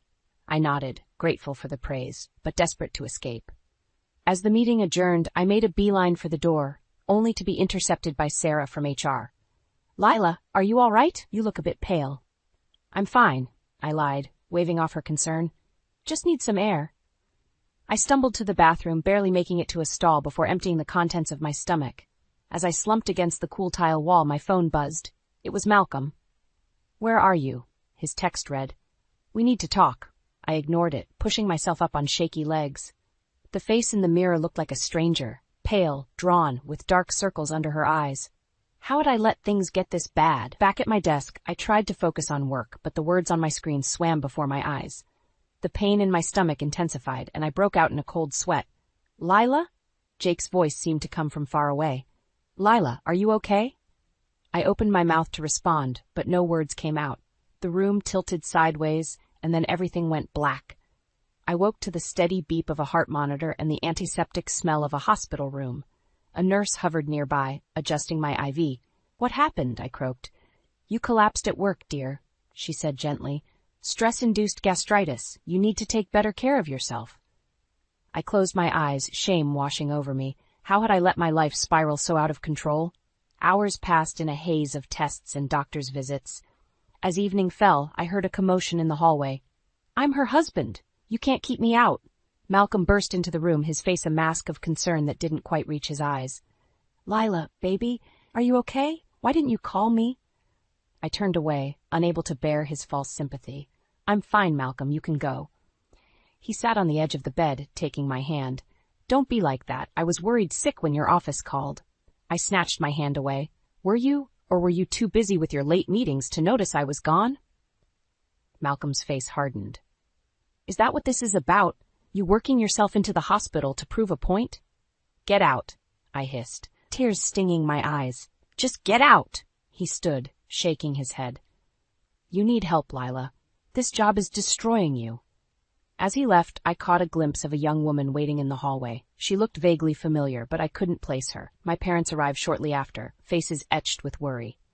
"Oh, honey," Mom said, enveloping me in a gentle hug.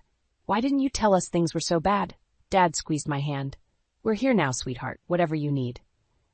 I broke down then, sobbing into my mother's shoulder as months of pent-up stress and pain poured out of me. I think Malcolm's cheating on me," I choked out between sobs. Mom and Dad exchanged a look I couldn't decipher. "We've been worried about you two for a while," Dad said softly. "But let's not jump to conclusions. Focus on getting better first, okay?" I nodded, too exhausted to argue. As my parents settled into the chairs beside my bed, I drifted off into a fitful sleep. A noise woke me sometime later, hushed voices in the hallway. I opened my eyes to see Malcolm through the partially open door, his arm around the young woman I'd seen earlier. As I watched, he leaned down and kissed her, right there in the hospital corridor. My heart shattered into a million pieces, and a strangled sob escaped my lips. Malcolm's head snapped up, his eyes meeting mine through the gap in the door. For a moment, we stared at each other, the truth hanging between us like a guillotine blade. Then he was gone, taking the last shreds of my marriage with him. As dawn broke, I made a vow to myself. I would get better, stronger, and then I would make Malcolm pay for every lie, every betrayal. This was war, and I intended to win. The hospital room felt suffocating as I stared at the ceiling, replaying the scene I'd witnessed last night. Malcolm's betrayal burned in my chest, a constant, searing pain that threatened to consume me. I was so lost in my thoughts that I barely noticed the nurse enter. "Mrs. Thompson, your husband is here to see you." I flinched at the word husband, but nodded, steeling myself for the confrontation. Malcolm walked in, his face a mask of concern that I now recognized as completely fake. "Lila, how are you feeling?" he asked, reaching for my hand. I pulled away, my voice cold. "Cut the act, Malcolm. I saw you last night with her." His face paled, then hardened. "I don't know what you think you saw, but—" "Don't," I interrupted. "Don't you dare lie to me anymore." Malcolm sighed, running a hand through his hair. "Fine. You want the truth? Yes, I've been seeing someone else. Her name is Stella, and she understands me in a way you haven't for a long time." The words hit me like a physical blow. I'd suspected, of course, but hearing him admit it so callously shattered something inside me. "How long?" I whispered. "Does it matter?" he countered. "It matters to me," I shouted, ignoring the pain in my stomach as I sat up. "How long have you been lying to my face?" Malcolm had the decency to look ashamed. 6 months, he admitted quietly. 6 months. Half a year of lies, of betrayal. I felt sick all over again. "I think it's best if we end this now," Malcolm said, reaching into his briefcase. "I've had these drawn up for a while." He placed a stack of papers on my bedside table. Even in my emotional state, I recognized them immediately. Divorce papers. "You've got to be kidding me," I said, my voice shaking with rage. "You bring divorce papers to the hospital?" Malcolm shrugged. "I thought it would be easier this way. Clean break and all that." I laughed bitterly. "Easier for who, Malcolm? For you? So you can run off with your little mistress without feeling guilty?" "Don't be dramatic, Lila," he said, his tone condescending. "We both know this marriage has been over for a long time. Your career has always come first." "My career?" I sputtered. "You're blaming this on my success?" "Face it, Lila," Malcolm said, his voice cold. "You've changed. The woman I married wouldn't have worked herself into the hospital. She would have made time for her husband."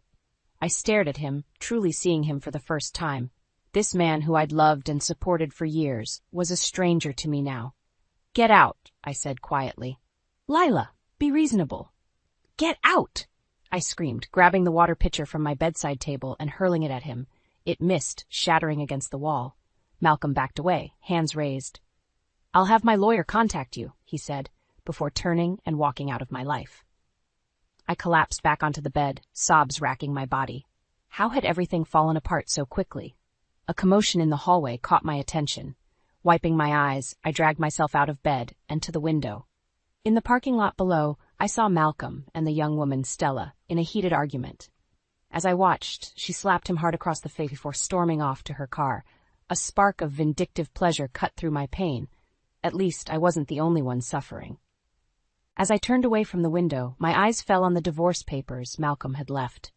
Anger surged through me, replacing the hurt and despair. He wanted a clean break? Fine, but it would be on my terms, not his. I reached for my phone, my fingers shaking as I dialed a number I never thought I'd need. Hello? A gruff voice answered. Mr. Donovan? This is Lila Thompson. I need to hire a private investigator. As I hung up, a sense of grim determination settled over me. Malcolm thought he could discard me so easily?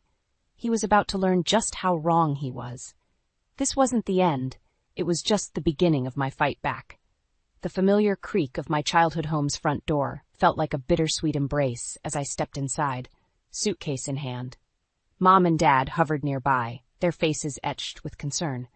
Honey, are you sure you don't want us to go back to the house with you? Mom asked, wringing her hands. I shook my head, forcing a smile. No, I can handle it. I just need to grab some clothes and my work laptop. Dad squeezed my shoulder. We're here if you need anything, sweetheart. As I climbed the stairs to my old bedroom, a wave of exhaustion washed over me.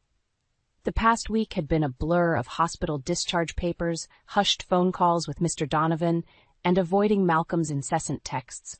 I collapsed onto the twin bed, staring at the faded posters on the walls. How had I gone from a successful CMO to hiding in my parents' house like a teenager?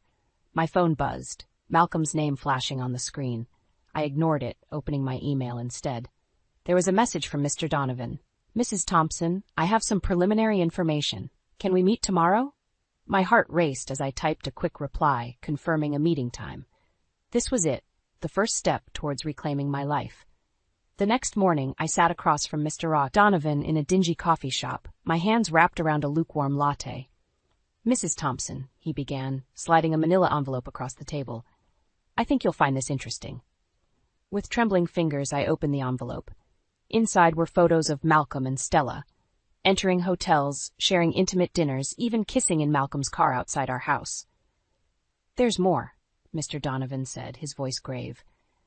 We've uncovered some financial irregularities in your joint accounts. It appears Mr. Thompson has been funneling money into a separate account for months. The room spun as the implications sank in. Not only had Malcolm betrayed me emotionally, but he'd been planning this for a long time. What do I do now? I whispered, feeling lost. Mr. Donovan leaned forward. You fight, Mrs. Thompson. You take this evidence to a good divorce lawyer and you fight for everything you're entitled to. I nodded, a spark of determination igniting in my chest. Thank you, Mr. Donovan. I'll be in touch. Back at my parents' house, I locked myself in my room, spreading the evidence across my bed. Each photo, each bank statement felt like a dagger to my heart. But with each piece I examined, my resolve strengthened. A soft knock interrupted my thoughts. Leela? Mom called. There's someone here to see you. Confused, I opened the door and froze. Standing in the hallway was Stella, Malcolm's mistress. What are you doing here? I hissed, instinctively blocking the doorway. Stella's eyes were red-rimmed, her makeup smudged. I need to talk to you about Malcolm. Against my better judgment, I let her in. Stella perched on the edge of my bed, her eyes widening as she took in the scattered evidence. Oh, God, she whispered. You know? What do you want, Stella? I asked, my voice cold. She took a deep breath. I'm pregnant. And Malcolm, he wants me to get rid of it. He says he can't afford the scandal, not with the merger coming up. The room tilted sideways as her words sank in. Malcolm, the man I'd loved for years, was capable of this level of cruelty? Why are you telling me this? I managed to ask. Stella's eyes met mine, filled with a mixture of fear and determination. Because I'm keeping this baby. And I think we can help each other. In that moment, staring at the woman who'd helped destroy my marriage, I made a decision that would change everything. Tell me everything, I said, sitting down beside her. As Stella began to speak, I felt a shift inside me. The hurt and betrayal were still there, but something else was taking root. A fierce determination to not just survive this, but to come out stronger. Malcolm had no idea what was coming for him, and I was just getting started. My heart pounded as I stood outside the sleek office building, clutching a thick manila envelope. Inside was every shred of evidence I'd gathered over the past weeks, bank statements, photos, and Stella's sworn affidavit. Today was the day I'd confront Malcolm and end this charade once and for all. I took a deep breath and pushed through the revolving door. The receptionist's eyes widened in recognition. Mrs. Thompson, we weren't expecting you. It's fine. I cut her off, striding towards Malcolm's office. He'll see me. I burst into the room without knocking. Malcolm looked up from his desk, surprise quickly morphing into annoyance. Lila, what are you doing here? I told you, our lawyers will handle. Shut up, Malcolm, I snapped, slapping the envelope onto his desk. Open it. His brow furrowed as he leafed through the contents. I watched his face pale, then flush with anger. Where did you get these? He hissed. Does it matter? It's all true, isn't it? Malcolm stood abruptly, looming over me. You had me followed, you little... Don't you dare, I interrupted, standing my ground. You don't get to be angry, not after what you've done. He ran a hand through his hair, pacing like a caged animal. What do you want, Lila? Money? Is that it? I laughed bitterly. I want a divorce, Malcolm. On my terms. And if I refuse? I pulled out my phone, showing him an email draft. Then these photos go to the board. I wonder how they'll feel about their golden boy embezzling company funds to finance his affair? Malcolm's face contorted with rage. He lunged forward, grabbing my wrist. You wouldn't dare. Let go of me, I said, my voice low and dangerous. Is everything okay in here? We both turned to see Stella standing in the doorway, her hand protectively over her slightly swollen belly. Malcolm's grip loosened in shock. Stella? What are you? I asked her to come, I said, wrenching my arm free. She had quite a story to tell. Stella stepped into the room, her eyes locked on Malcolm. I'm done lying for you, Malcolm. I told Lila everything. Malcolm's face drained of color. You stupid bitch. He snarled. Do you have any idea what you've done? I stepped between them, fury coursing through my veins. Don't you dare speak to her like that. It's over, Malcolm. You've lost. He lunged at me again, but this time I was ready. I sidestepped, and he stumbled, crashing into his desk. The sound of shattering glass filled the air as his awards and photos went flying. Security burst into the room, alerted by the commotion. Is everything all right, Mr. Thompson? Malcolm straightened, adjusting his tie. His eyes burned with hatred as he looked at me. Everything's fine. Mrs. Thompson was just leaving. I turned to the security guards. Actually, I'd like to file a report. Mr. Thompson just assaulted me. Malcolm's face paled. You're lying. Am I? I held up my wrist, already bruising from his grip. I'm sure the security cameras will back me up. As the guards led Malcolm away, protesting loudly, I felt a strange mix of triumph and exhaustion wash over me. It was done. I'd won. Stella touched my arm gently.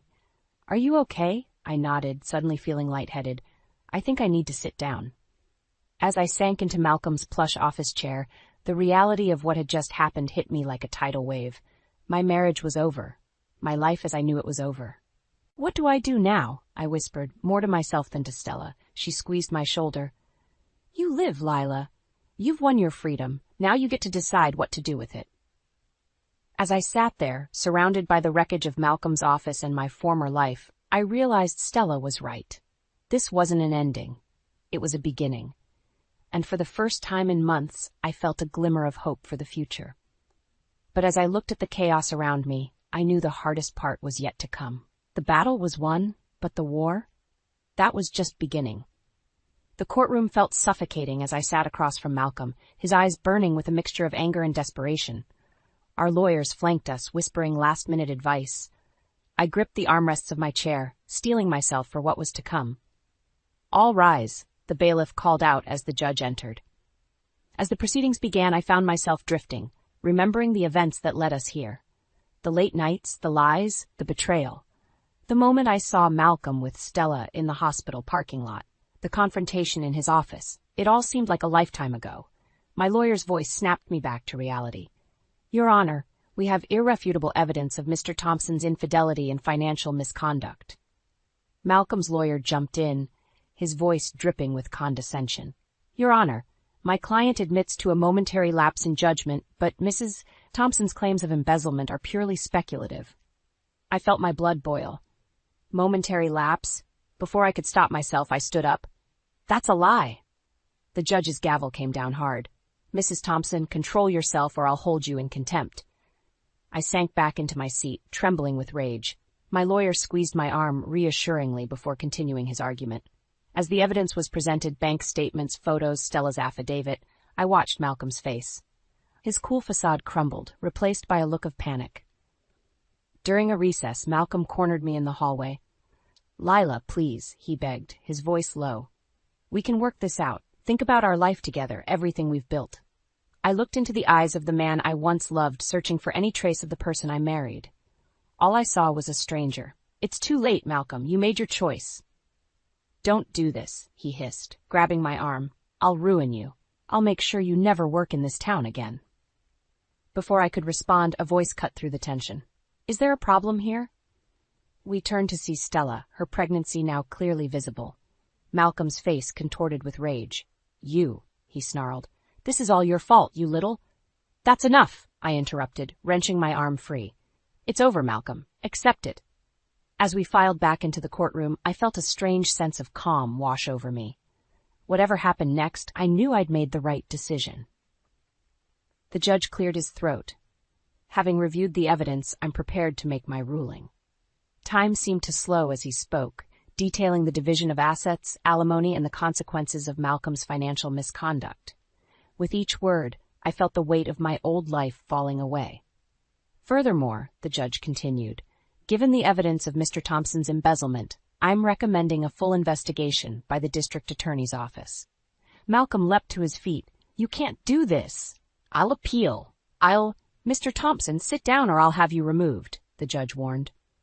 As Malcolm slumped in his seat, defeated, I caught Stella's eye across the courtroom. She nodded slightly, a silent acknowledgement of our unlikely alliance. "Mrs. Thompson," the judge addressed me directly, "do you have anything you'd like to say before we conclude?" I stood, my legs shaky but my voice strong. "Your Honor, I came here today not for revenge, but for justice. For myself, for Stella, and for every person Malcolm has hurt with his lies and manipulation. All I want now is to move forward with my life." The judge nodded. "Very well. This court grants the divorce on the grounds of adultery and financial misconduct. Mr. Thompson, you are hereby ordered to sign the divorce papers." With trembling hands, Malcolm scrawled his signature on the documents. As he did, I felt a surge of emotions: relief, sadness, and an overwhelming sense of freedom. Outside the courthouse, surrounded by flashing cameras and shouted questions from reporters, I took a deep breath of fresh air. For the first time in months, I felt like I could breathe again. As I walked down the steps, head held high, I knew this wasn't just the end of my marriage. It was the beginning of my new life, and I was ready to face whatever came next. The weight of the certified letter felt heavy in my hands as I stood before the mailbox outside Malcolm's office building. This was it, the final act in our twisted drama. With a deep breath, I slipped the envelope into the slot, hearing it thud against the metal bottom. There was no turning back now. As I walked away, my phone buzzed. It was Stella. "It's done," I told her. "Are you sure about this?" "Absolutely," she replied, her voice firm. "It's time everyone knew the truth." Over the next few days, I threw myself into work, trying to ignore the anticipation building inside me. Then, on a crisp Friday morning, all hell broke loose. My phone exploded with notifications, missed calls, texts, emails. I opened one from my old colleague, Jake. "Holy shit, Lila! Have you seen the news?" I clicked the link he sent, my heart racing. There it was, splashed across the company's internal newsletter. "Executive caught in scandal, affair and embezzlement exposed." The article detailed Malcolm's indiscretions, citing an anonymous source, Stella, and irrefutable evidence, my letter. As I read, a mix of emotions washed over me: vindication, sadness, and finally, a profound sense of relief. Later that afternoon, my phone rang. It was Malcolm. "You vindictive bitch," he snarled. "You've ruined everything." I laughed, surprising myself with how hollow it sounded. "No, Malcolm, you did that all on your own. I've been transferred," he spat, "to the Siberia of corporate offices. And Stella, she resigned this morning. Are you happy now?" I paused, considering. "You know what? I am. Not because you're suffering, but because the truth is finally out. Goodbye, Malcolm." I hung up, feeling lighter than I had in months. The next few weeks passed in a blur. I threw myself into my work, relishing the challenges that came with my new position. In the evenings, I spent time with my parents, rediscovering the joy of family dinners and long conversations. One sunny Saturday, Mom and Dad suggested a picnic in the park. As we sat on a checkered blanket, surrounded by the sounds of children playing and dogs barking, Dad turned to me. "Lila, honey," he said, his eyes twinkling, "your mother and I are so proud of you. You've been through hell, but you've come out stronger. Mom squeezed my hand. "We were worried about you for a while there. But look at you now, successful, independent, and happier than we've seen you in years." Tears pricked my eyes. "Thanks, Mom, Dad. I couldn't have done it without you." As we packed up our picnic, a handsome stranger jogged by, flashing me a smile. For a moment, I felt a flutter in my chest, a feeling I thought I'd never experience again. But as quickly as it came, it passed. I realized I didn't need a man to feel complete. For the first time in my adult life, I was truly happy being single. That night, as I stood on the balcony of my new apartment, looking out over the city lights, I reflected on the journey that had brought me here. The pain, the betrayal, the fight for justice, it had all led to this moment. I thought about Malcolm, about Stella and the baby she was carrying. I hoped they'd find peace, even as I reveled in my own. My phone buzzed with a text from my assistant. "Big presentation tomorrow. You ready to knock their socks off?" I smiled, typing back a quick, "You bet." As I turned in for the night, I caught sight of myself in the mirror. The woman staring back at me was different from the one who had discovered her husband's betrayal all those months ago. She was stronger, wiser, and unafraid to face whatever challenges lay ahead. I climbed into bed, feeling a sense of contentment wash over me. Tomorrow was a new day, full of possibilities. And for the first time in a long time, I couldn't wait to see what it would bring. As I drifted off to sleep, one thought echoed in my mind. I had survived. I had triumphed, and the best was yet to come. The shrill ring of my phone pierced the silence, jolting me awake. I fumbled for it in the dark, my heart racing. Who could be calling at this ungodly hour? "Sophie? It's Henry. You need to come to the hospital right away." My father-in-law's voice trembled, and I felt a chill run down my spine. "What happened? Is Mark okay?" Just come quickly. Anne's already here." I threw on clothes and rushed out the door, my mind reeling. Mark had been working late again, probably to appease his mother's endless demands for a better lifestyle. Now he was in the hospital, and of course, Anne had beaten me there. The emergency room was a blur of harsh lights and antiseptic smells. I spotted Henry's slumped form in a corner and hurried over. "Where is he? What happened?" Henry looked up, his eyes red-rimmed. "Car accident. He's in surgery now." Before I could ask more, Anne's voice cut through the air like a knife. "Well, it's about time you showed up. What kind of wife are you, anyway?" I turned to face my mother-in-law, her perfectly coiffed hair somehow immaculate even at 3 a.m. "I came as soon as I heard Anne. How is he?" She sniffed disdainfully. "As if you care. If you were a proper wife, he wouldn't have been out so late in the first place." I bit back a retort, reminding myself that we were all worried about Mark. "Have the doctors said anything?" "Nothing you need to concern yourself with," Anne said dismissively. "I'm his mother. I'll handle everything." Henry placed a gentle hand on my arm. The doctor should be out soon with an update. We waited in tense silence, the minutes crawling by. Finally, a tired-looking surgeon approached. "Mrs. Caldwell?" he asked, looking between Anne and me. "That's me," Anne said, stepping forward. "I'm Mark's mother." The doctor's eyes flickered to me, but Anne steamrolled on. "How is my son? Mr. Caldwell is stable now. The surgery went well, but there were complications." My heart clenched. "What kind of complications?" The doctor hesitated, glancing at Anne again. "Perhaps we should discuss this privately?" Anne waved a hand imperiously. "Nonsense. We're all family here." "What is it?" The surgeon took a deep breath. "During the examination, we found evidence of recent drug use, cocaine specifically. It likely contributed to the accident." The world tilted beneath my feet. Cocaine? Mark? It didn't make sense. Anne's face went from shock to fury in an instant. "That's preposterous. My son would never touch drugs. This is clearly medical malpractice." I found my voice. "Doctor, are you certain?" He nodded gravely. The blood tests were conclusive. Anne rounded on me, her eyes blazing. "This is your fault. You've driven him to this with your constant nagging and inability to be a proper wife." I recoiled as if slapped. "How dare you? I had no idea." "Of course you didn't," Anne sneered. "You're too self-absorbed to notice anything about my poor boy." Henry tried to intervene. "Anne, please, this isn't helping." "Stay out of this," she snapped at her husband before turning back to me. "I always knew you weren't good enough for Mark. Now look what's happened." The doctor cleared his throat uncomfortably. "Mrs. Caldwell, perhaps we should focus on Mr. Caldwell's recovery." Anne ignored him, jabbing a finger at my chest. You listen to me. When Mark wakes up, we're going to fix this mess you've created, and you'll do exactly as I say, or so help me. I'll make sure you never see a penny of his money again." I stared at her, stunned by the venom in her voice. In that moment, something inside me snapped. The years of belittling, of constant criticism, of being made to feel less than, it all came crashing down. "No," I said quietly. Anne blinked, clearly not expecting resistance. "What did you say?" I straightened my spine, meeting her gaze. "I said no, Anne. I won't be your scapegoat anymore. This ends now." As Anne's face purpled with rage, I realized my life was about to change forever. And for the first time in years, I felt a glimmer of hope. I stood in front of the full-length mirror, scrutinizing my reflection. The designer dress Anne had suggested I wear to tonight's charity gala clung uncomfortably, a constant reminder of how I didn't quite fit into this world. "Sophie, are you ready yet?" Mark's impatient voice called from downstairs.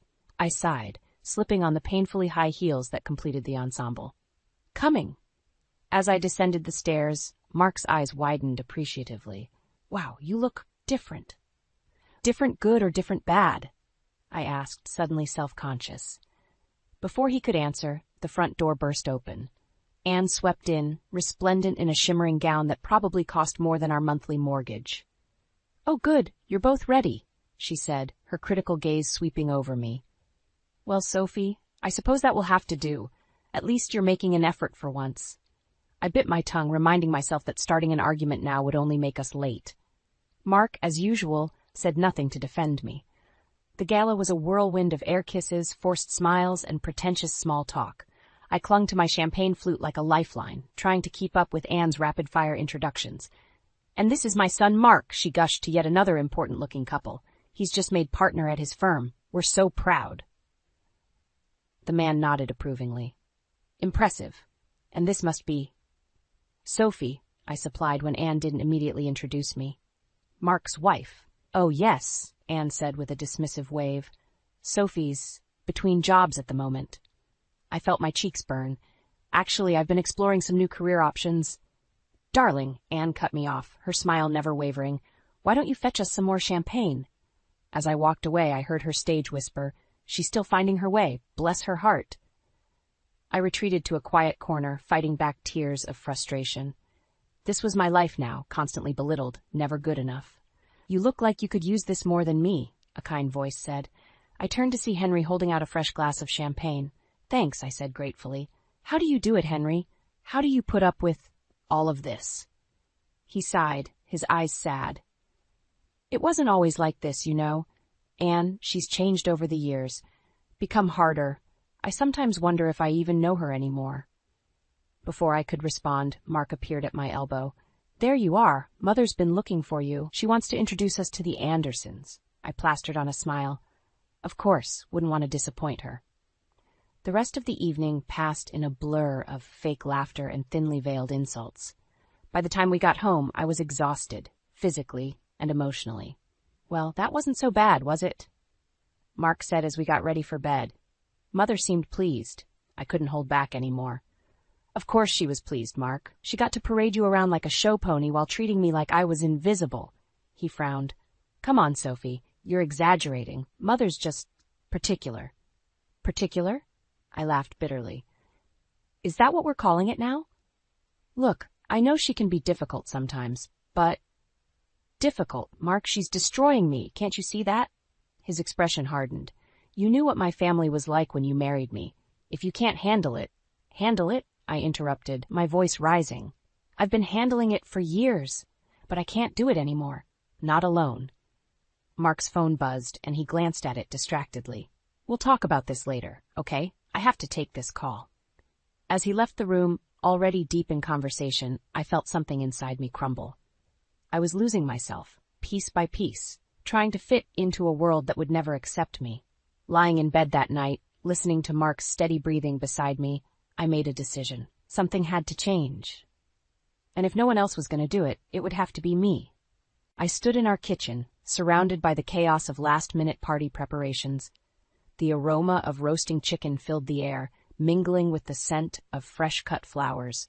This family gathering was my last-ditch effort to smooth things over, to prove to Anne and maybe to myself that I could be the perfect daughter-in-law she always wanted.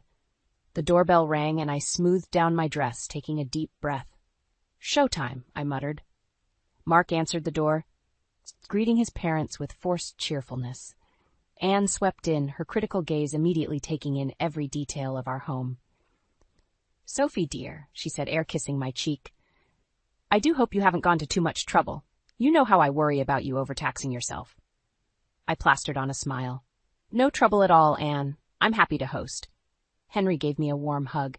"It smells wonderful in here, Sophie. You've outdone yourself."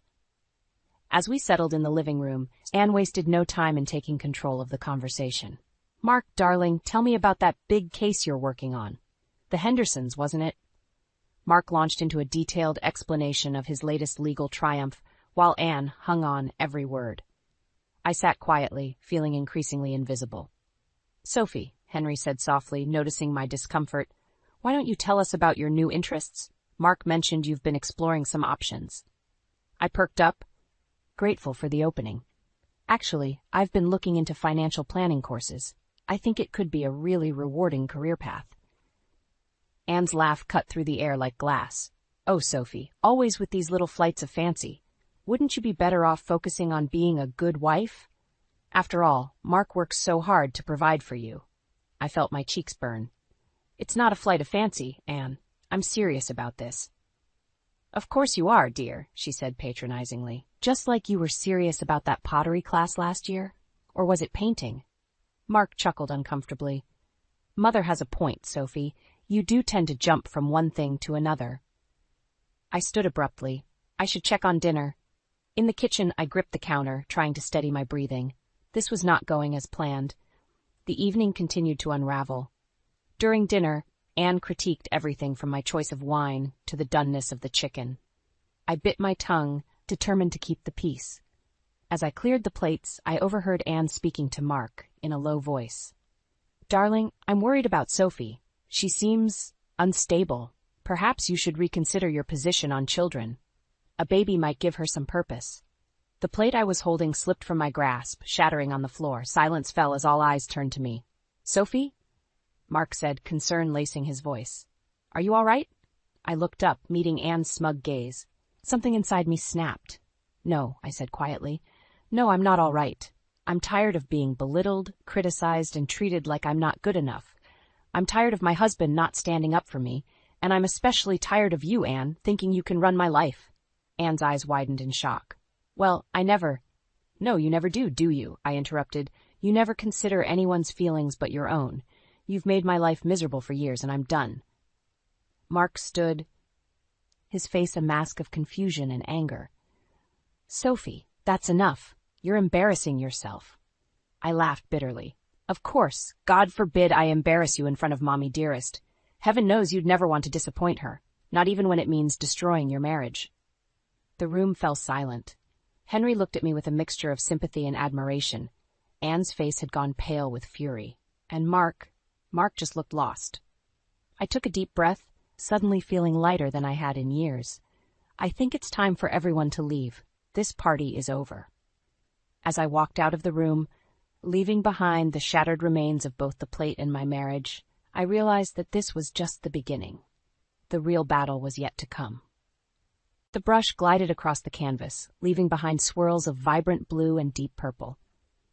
I lost myself in the rhythm of painting, my mind finally quiet after weeks of turmoil. The online art therapy class had been a lifeline, a way to process the emotional storm brewing inside me. As I rinsed my brush, my phone buzzed. A text from Mark. "Working late again. Don't wait up." I sighed, unsurprised. Since the disastrous family dinner, Mark had been distant, burying himself in work. We barely spoke anymore, the silence between us growing like a chasm. Determined not to let it ruin my evening, I turned back to my painting, but my hand trembled, and a streak of blue marred the carefully crafted image. "Damn it," I muttered, tossing the brush aside. My gaze fell on the stack of financial planning books hidden behind my easel. I'd been devouring them in secret, finding an unexpected passion in the world of numbers and investments. It was a far cry from the aimless housewife Anne accused me of being. Settling into my favorite armchair, I opened the top book, losing myself in chapters on portfolio management and risk assessment. Hours slipped by unnoticed. The sound of the front door startled me. I glanced at the clock, 2 a.m. Mark stumbled in, his tie askew and eyes bloodshot. "Sophie?" he slurred, surprised to see me awake. "What are you doing up?" I quickly shoved the book under a cushion. "Just couldn't sleep. Are you okay? You look terrible." He waved off my concern. Fine. Big win at work. Celebrated a bit." As he lurched towards the stairs, a piece of paper fell from his pocket. I picked it up, my blood running cold as I read the handwritten note. "Mark," I called out, my voice shaking. "What is this?" He turned, his eyes widening as he saw what I was holding. It's nothing. Give it here." But I held it out of reach, reading aloud. "Thanks for a wonderful evening. Can't wait for our next meeting. Love, Cassandra." I looked up at him, tears stinging my eyes. "Who's Cassandra, Mark?" He ran a hand through his hair, suddenly looking very sober. "Sophie, it's not what you think." "Don't," I cut him off. "Don't you dare lie to me. How long has this been going on?" Mark's shoulders sagged. "A few months. It just happened. I was feeling stressed, and she was there, and I wasn't," I finished bitterly, "because I was too busy trying to be the perfect wife for you and your mother." He reached for me, but I stepped back. "Sophie, please. We can work this out. I'll end it with Cassandra. I promise." I laughed, a hollow sound. "Work it out? Like we've worked out every other problem in our marriage? By sweeping it under the rug and pretending everything's fine?" "What do you want me to do?" he asked, frustration creeping into his voice. "I want you to stand up for me," I shouted. "I want you to choose me over your mother's expectations. I want you to see me as a person, not just an accessory to your perfect life." Mark's face hardened. "That's not fair. I've given you everything." "Everything except respect," I interrupted. "Everything except partnership." We stood in silence, the weight of unspoken words hanging between us. Finally, Mark spoke. "I need some air. We'll talk about this in the morning." As the door closed behind him, I sank to the floor, my mind reeling. The life I'd built, the compromises I'd made, it all seemed like a house of cards, crumbling around me. I glanced at my painting, the marred canvas, a fitting metaphor for my marriage. Then my eyes fell on the financial planning book, peeking out from under the cushion. In that moment, I made a decision. I was done being a passive observer in my own life. It was time to take control, to build something for myself. As the first light of dawn crept through the windows, I opened my laptop and began researching night classes in financial planning. The future was uncertain, but for the first time in years, I felt a glimmer of hope. I stood in front of Anne's imposing mansion, my heart pounding. The weight of the financial planning course brochure in my purse felt like a talisman, giving me strength. Today was the day I'd finally stand up to my mother-in-law. The door swung open before I could knock. Anne's perfectly coiffed hair and immaculate suit made me feel shabby in comparison. "Sophie, dear," she said, her voice dripping with false sweetness. "What a surprise. Mark didn't mention you'd be joining us for lunch." I stepped inside, squaring my shoulders. "He doesn't know I'm here. I came to talk to you, Anne. Alone." Her eyebrows arched. "Oh, well, this should be interesting. Come into the parlor." As we sat, Anne's critical gaze swept over me. "I do hope everything's all right. Mark's been working such long hours lately. I worry he's under too much stress." I bit back a bitter laugh. If only she knew the real reason for those long hours. "Actually, Anne, that's part of why I'm here," I began, my voice steadier than I felt. "I've made a decision. I'm going back to school." Her patronizing smile didn't waver. "Oh, Sophie, another hobby? What is it this time? Basket weaving?" I pulled out the brochure, sliding it across the coffee table. "Financial planning. I've already been accepted into the program." Anne's smile faltered as she glanced at the paper. "Don't be ridiculous. You can't possibly be serious about this." "I am serious," I insisted. "I'm good at it, Anne. And more importantly, I enjoy it." She leaned back, her eyes narrowing. "And how do you expect to manage this little adventure? You can barely keep up with your duties as Mark's wife as it is." The old familiar shame crept up, but I pushed it down. "My duties as Mark's wife? You mean the endless social events, the constant pressure to be perfect, the turning a blind eye to his affairs?" Anne's face paled. "I don't know what you're talking about." "Don't you?" I countered, my voice rising. "You've known about Cassandra all along, haven't you? That's why you've been pushing so hard for grandchildren, to save your precious son's marriage." She stood abruptly, her composure cracking. How dare you? Mark would never. He would, and he has, I interrupted. But that's not even the point. The point is, I'm done living my life to please you and Mark. I'm taking control of my own future. Anne's eyes flashed dangerously. If you think I'll stand by and watch you destroy this family... You've been destroying this family for years, I shouted, surprising myself with my vehemence. Your constant criticism, your manipulation, your refusal to see anyone else's needs but your own. Well, I'm done. I'm going to school, I'm going to have a career, and there's nothing you can do to stop me. She stepped closer, her voice low and threatening. Oh, but there is. One word from me, and Mark will cut you off without a penny. How will you pay for your little classes then? I felt a calm settle over me, the certainty of my decision solidifying. Go ahead. Do your worst, Anne, because I'd rather struggle on my own than live another day under your thumb. The shock on her face was almost comical. For once, Anne was speechless. I turned to leave, pausing at the door. Oh, and Anne, you might want to have a chat with Mark about his extracurricular activities. I have a feeling he'll be needing a good lawyer soon. As I walked out of that house, my steps light and my head held high, I felt a sense of freedom I hadn't experienced in years. The road ahead would be difficult, but for the first time, it was my road to choose. My phone buzzed. A text from Mark asking where I was. I hesitated for a moment, then turned it off. It was time to start writing my own story, one where I was the author of my own life, not just a character in someone else's drama.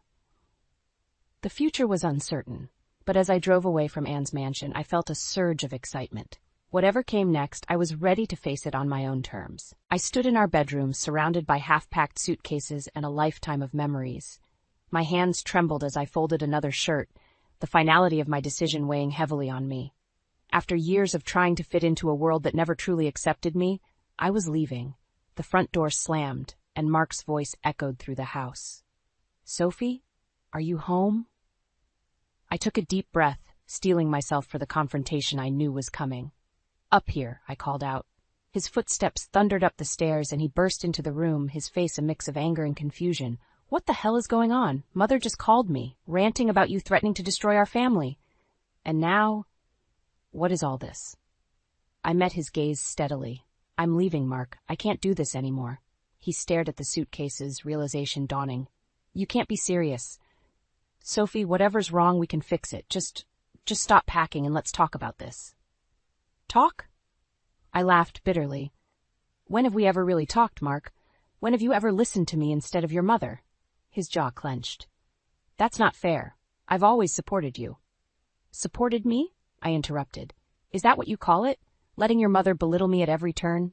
Cheating on me with Cassandra? Mark paled. How did you...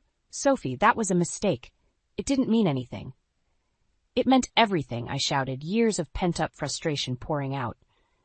It meant that I wasn't enough for you, that no matter how hard I tried to be the perfect wife, to fit into this life, it would never be enough. He reached for me, but I stepped back. Please, Sophie, we can work this out. I'll end things with Cassandra. I'll talk to Mother. It's too late, I said softly. I've already made my decision. I'm going back to school, Mark. I'm going to build a life for myself, one that doesn't revolve around pleasing you or your mother. Mark's expression hardened. And how exactly do you plan to do that? You have no money, no career. You need me. His words stung, but I refused to let him see how much. I'll figure it out. I'd rather struggle on my own than live another day in this gilded cage. Just then, his phone buzzed. He glanced at it, his face tightening. It's Mother. She's on her way over. Panic flared in my chest. I wasn't ready for another confrontation with Anne. I have to go, I said, hastily zipping up my suitcase. Mark grabbed my arm. Sophie, wait. You can't just leave like this. What about our vows? What about the life we've built? I looked around the room at the expensive furnishings and designer clothes. This isn't the life I built, Mark. It's the life your mother designed for us, and I can't live it anymore. The sound of a car pulling up made us both freeze. Anne's voice carried from outside, shrill and demanding. Mark's grip on my arm tightened. Please, Sophie, don't do this. We can make it work. I love you. For a moment I wavered. The familiar pull of our shared history, the comfort of the known, tugged at me. But then I thought of the years of criticism, of feeling invisible, of compromising myself to fit someone else's expectations. I gently removed his hand. I'm sorry, Mark, but I need to love myself more. Grabbing my suitcase, I hurried down the stairs. Anne was just reaching the front door as I yanked it open. Sophie! She exclaimed, her eyes widening at the sight of my luggage. What do you think you're doing? I straightened my spine, meeting her gaze. Goodbye, Anne. I hope you're happy now. You finally have Mark all to yourself. As I brushed past her, heading towards my car, I heard Mark calling my name. The temptation to look back was overwhelming, but I kept my eyes forward. Sliding into the driver's seat, I caught a glimpse of them in the rearview mirror. Mark, looking lost and confused, and Anne, her face a mask of fury. For a moment, my resolve wavered. But as I started the engine, a sense of lightness washed over me. The road ahead was uncertain, but for the first time in years, it was mine to choose. I pulled away from the curb, leaving behind the life I'd known, and driving towards a future full of possibility. Whatever came next, I was ready to face it on my own terms. I stood in front of the mirror in my childhood bedroom, barely recognizing the woman staring back at me. It had been 3 months since I'd left Mark. 3 months of rebuilding my life from the ground up. My father, Benjamin, had welcomed me with open arms, no questions asked. Sophie? Dad's voice called from downstairs. There's someone here to see you. My heart raced. Was it Mark? Anne? I took a deep breath and descended the stairs, only to find Henry, my former father-in-law, standing awkwardly in the living room. Henry? I said, surprised. What are you doing here? He looked older, more tired than I remembered. Sophie, I needed to talk to you. Things have gotten out of hand. We sat down and Henry began to explain. Mark had spiraled since I left, drinking heavily and neglecting his work. Anne, in her desperation to maintain appearances, had been covering for him, but the cracks were showing. She's pushing him to file for divorce, Henry said, his voice heavy. She wants to paint you as the villain, take everything you might be entitled to. I felt a surge of anger, quickly followed by fear. I had no resources, no lawyer. How could I fight this? There's more, Henry continued. Anne, she's been manipulating Mark's finances for years, hiding assets, evading taxes. I think she's afraid you might know something, might expose her. My mind reeled. The perfect, pristine Anne involved in financial fraud? It was almost too much to comprehend. Why are you telling me this? I asked, suspicion creeping in. Henry's eyes met mine, filled with regret. Because I should have stood up to her years ago. I should have protected you, Sophie, and now I want to make it right. He handed me a USB drive. Everything's on here. Bank statements, offshore accounts, all of it. Use it if you need to. As Henry left, I sat there, stunned. The USB drive felt like a ticking time bomb in my hand. Dad placed a comforting hand on my shoulder. What are you going to do, sweetheart? I looked up at him, determination setting in. I'm going to fight. The next few weeks were a whirlwind. I threw myself into my financial planning studies with renewed vigor, now seeing them not just as a career path, but as armor against Anne's attacks. I consulted with a lawyer, using my meager savings to prepare for the battle ahead. Then, one evening, as I pored over my textbooks, my phone rang. It was Mark. Sophie. He slurred, clearly drunk. I miss you. Please come home. My heart ached, but I steeled myself. Mark, we've been over this. I can't come back. You don't understand, he said, his voice breaking. Mother, she's out of control. She's threatening to cut me off if I don't go through with the divorce. I don't know what to do. I closed my eyes, fighting back tears. Mark, listen to me. You need to stand up to her. For once in your life, you need to make your own decisions. I can't, he shouted. I'm nothing without her, without the family name, and now I'm losing you too. I can't take it anymore. There was a loud crash, and the line went dead. Panic seized me. I dialed Mark's number again and again. But there was no answer. With shaking hands, I called Henry. Henry, something's wrong. Mark called me. He sounded desperate. I think he might do something stupid. Henry's voice was grim. I'll go check on him. Sophie, whatever happens, stay strong. Don't let Anne manipulate you. As I hung up, I felt the weight of everything crashing down on me. The man I had loved, the life I'd left behind, the uncertain future ahead. It all swirled together in a dizzying maelstrom. I clutched my textbook, my lifeline to the new world I was building. But for the first time since I'd left, I wondered if I had made the right choice. Had I been selfish, thinking only of my own happiness? As the night stretched on with no word from Henry or Mark, I paced my room, torn between my resolve to build a new life and the pull of the past. Whatever happened next, I knew one thing for certain: nothing would ever be the same again. I stood outside the imposing doors of Anne and Henry's mansion, my heart pounding. The call had come an hour ago. Mark was here, and things had spiraled out of control. Taking a deep breath, I rang the doorbell. Henry answered, his face etched with worry. "Thank God you're here, Sophie. It's a disaster." As I stepped inside, raised voices echoed from the study. I recognized Mark's slurred speech and Anne's shrill tone. Henry led me to the door, hesitating before opening it. The scene that greeted me was chaos. Mark, disheveled and clearly drunk, was waving a stack of papers. Anne stood rigid, her face a mask of fury. Both fell silent as they saw me. "Sophie?" Mark stumbled towards me. "You came back?" Anne's eyes narrowed. "What is she doing here? Henry, how dare you involve her?" I held up my hand, silencing them both. "Enough. This ends now." Mark collapsed into a chair, while Anne glared at me defiantly. I turned to her, steeling myself. "Anne, I know about the financial fraud. I have proof of everything." Her face paled. "You're bluffing. You have nothing." I pulled out the USB drive Henry had given me. "Everything's here. The offshore accounts, the tax evasion, all of it." Mark looked up, confused. "What, Mother? What is she talking about?" Anne's composure cracked.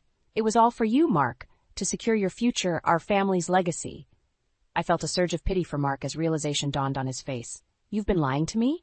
All these years?" "I did what I had to do," Anne shouted. "This ungrateful woman was going to ruin everything we've built." I stepped between them. "No, Anne, you're the one who's been ruining everything. Your manipulation, your constant need for control. It's destroyed this family." Anne lunged for the USB drive, but I held it out of reach. "It's over, Anne. You have a choice. You can come clean, make amends, or I'll turn this over to the authorities." The room fell silent. Anne seemed to deflate before our eyes, suddenly looking every bit her age. I never meant for it to go this far," she whispered. Henry moved to her side, placing a comforting hand on her shoulder. "We'll face this together, Anne. It's time to make things right." I turned to Mark, who looked lost and broken. "Mark, I'm sorry. For everything." He met my gaze, tears in his eyes. "No, Sophie. I'm the one who should be sorry. I let this happen. I wasn't strong enough to stand up to her, to be the husband you deserved." In that moment, I felt the last of my anger and resentment melt away. "We both made mistakes, Mark, but it's not too late to start over, on your own terms." As the weight of everything settled over us, I realized this was the moment I'd been waiting for, the chance to finally break free from the toxic patterns that had defined our lives for so long.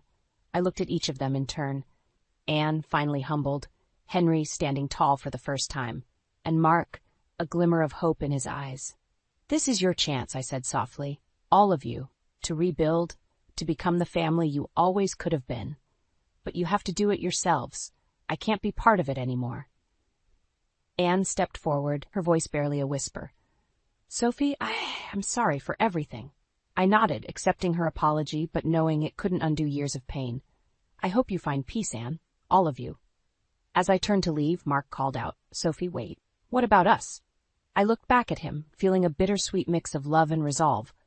"There is no us anymore, Mark, but there can be a you, the real you, free from all of this. I hope you find him." Walking out of that house for the last time, I felt lighter than I had in years. The future stretched out before me, full of possibility and promise. My phone buzzed, a reminder for my first day of classes tomorrow. I smiled, realizing that for the first time in my life I was truly excited about what lay ahead. As I drove away, I caught a glimpse of myself in the rearview mirror.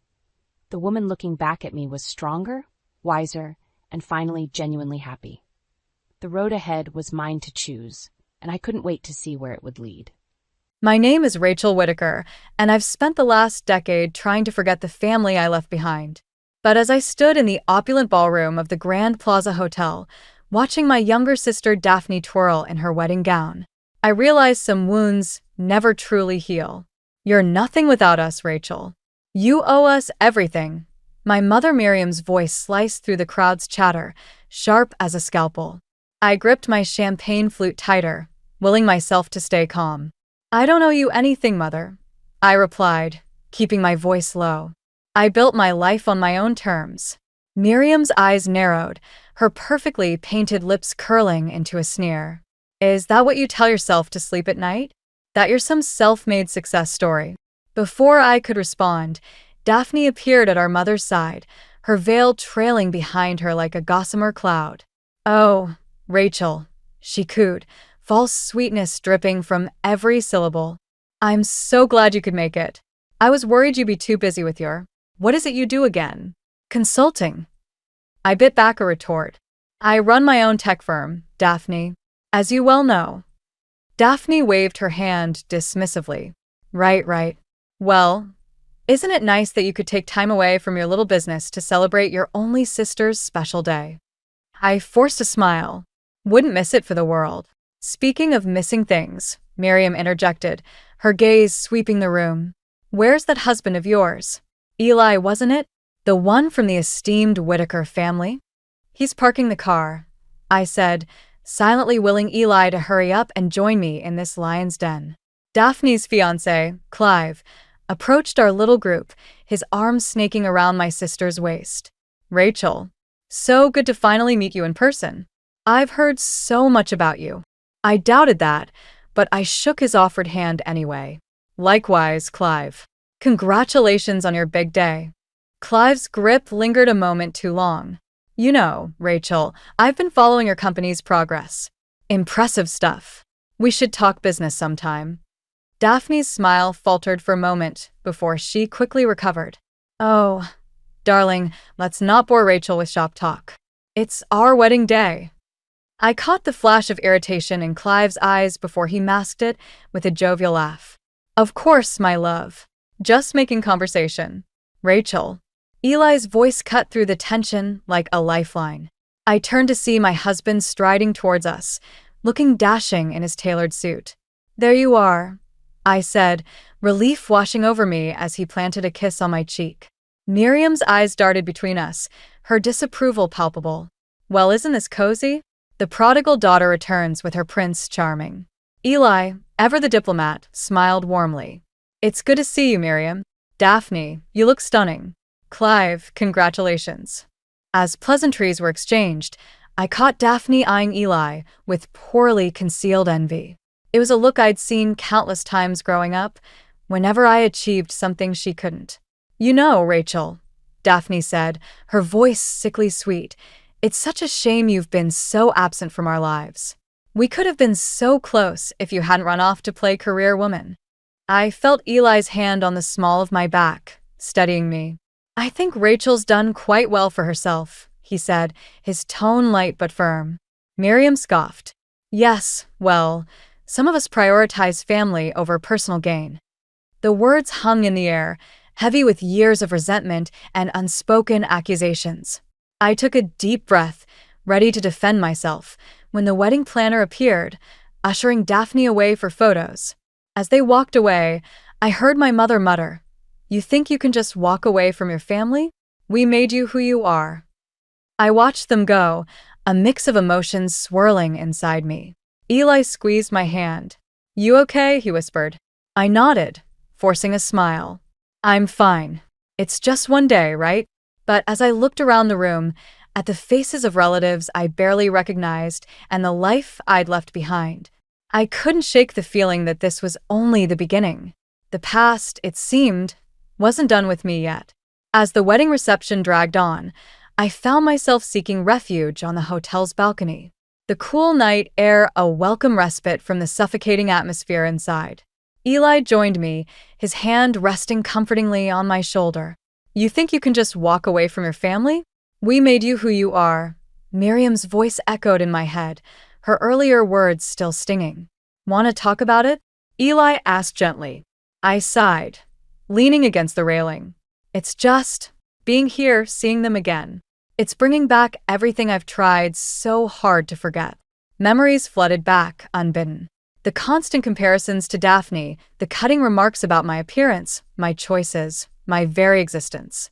The way Miriam's eyes would light up when Daphne entered a room, while I faded into the background. "You were always so dramatic, Rachel." Daphne's voice cut through my reverie.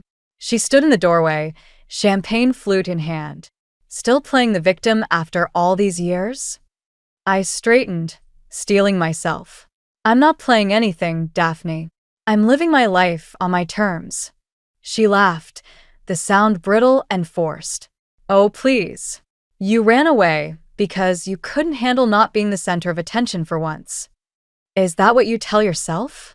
I shot back. That I left because I was jealous of you? Daphne's eyes narrowed. Why else would you abandon your family? We needed you, Rachel.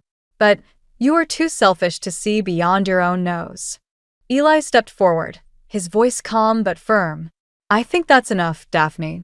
It's your wedding day. Why don't you go enjoy it? She glared at him, then at me.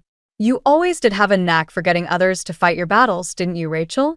With that, she spun on her heel and stalked back inside. I let out a shaky breath.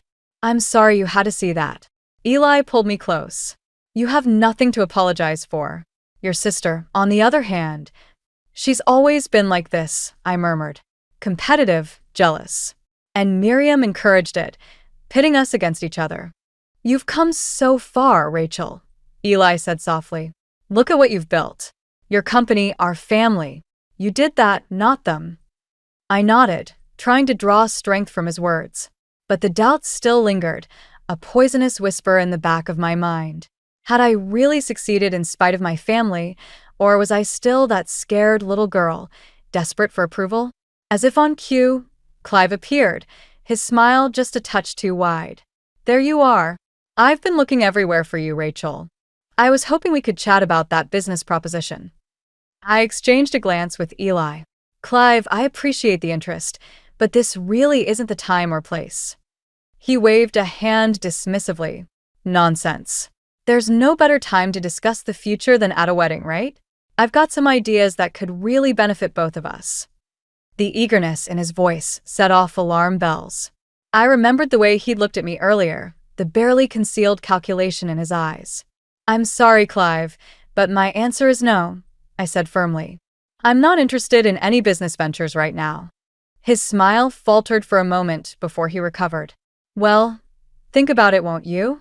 Family should help family, after all. As he walked away, I couldn't shake the feeling that there was more to his proposal than met the eye. The way he'd said family felt like a threat, not an endearment. Eli squeezed my hand. You okay? I took a deep breath, squaring my shoulders. I will be. Let's go back inside. I have a feeling this night is far from over. As we re-entered the reception, I caught sight of Miriam watching us, her eyes cold and calculating. Whatever game they were playing, I was determined not to be a pawn in it.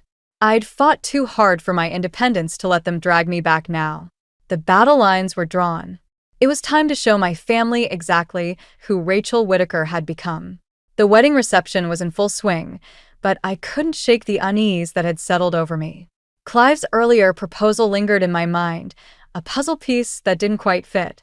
As I made my way through the crowd, I felt a hand grip my arm. You could have been part of this, Rachel, if only you'd stayed loyal. Miriam's voice hissed in my ear, her words laced with manipulation. I turned to face her, keeping my voice low. Loyal to what, Mother? Your constant criticism? Your blatant favoritism? Her eyes narrowed. Family, Rachel. Loyalty to family. Something you seem to have forgotten. Before I could respond, Clive appeared at my side, his charm turned up to 11. Rachel, I've been looking for you. I was hoping we could discuss that business proposition in more detail. I glanced between Clive and Miriam, noting the subtle nod my mother gave him. Something was definitely off. Clive, I appreciate your interest, but as I said before, I'm not looking for any new ventures right now, I replied firmly. He leaned in closer, lowering his voice. I think you'll want to hear me out, Rachel. It could be mutually beneficial. The implication in his tone sent a chill down my spine. I stepped back, creating some distance. What exactly are you proposing, Clive? He smiled, but it didn't reach his eyes. Your tech firm has some impressive government contracts. Contracts that could open doors for other ventures. Realization dawned. You want access to my company's connections? For what? Clive shrugged, feigning nonchalance. Let's just say there are certain medical advancements that could use a fast track through regulatory approval. I felt my anger rising. So, that's what this is about. You want to use my company to push through questionable medical treatments. Now, Rachel, Miriam interjected, her voice sickly sweet. Don't be so dramatic. Clive is offering you a chance to help your family. Isn't that what you've always wanted? To be useful? The old hurt flared, but I pushed it down. I'm not interested in being useful if it means compromising my ethics or my company's reputation. Clive's facade cracked slightly. Think carefully about this, Rachel. Family should help family after all. It would be a shame if certain information about your past came to light. The threat hung in the air between us. I felt a surge of protective anger, not just for myself, but for everything I'd built. Are you threatening me, Clive? I asked, my voice dangerously calm. He backpedaled slightly. Of course not. I'm simply pointing out the benefits of cooperation. I stood my ground, meeting his gaze. Let me be very clear. I will not be blackmailed or manipulated into anything. My past is just that, past. And my present and future are my own. Miriam stepped closer, her voice low and venomous. You ungrateful child. After everything we've done for you, everything you've done? I cut her off, years of pent-up frustration boiling over. You mean the constant criticism? The emotional manipulation? The way you pitted Daphne and me against each other our entire lives. I saw heads turning in our direction, but I couldn't stop now. I built my life and my success in spite of you, not because of you. And I won't let you, or anyone else, threaten that.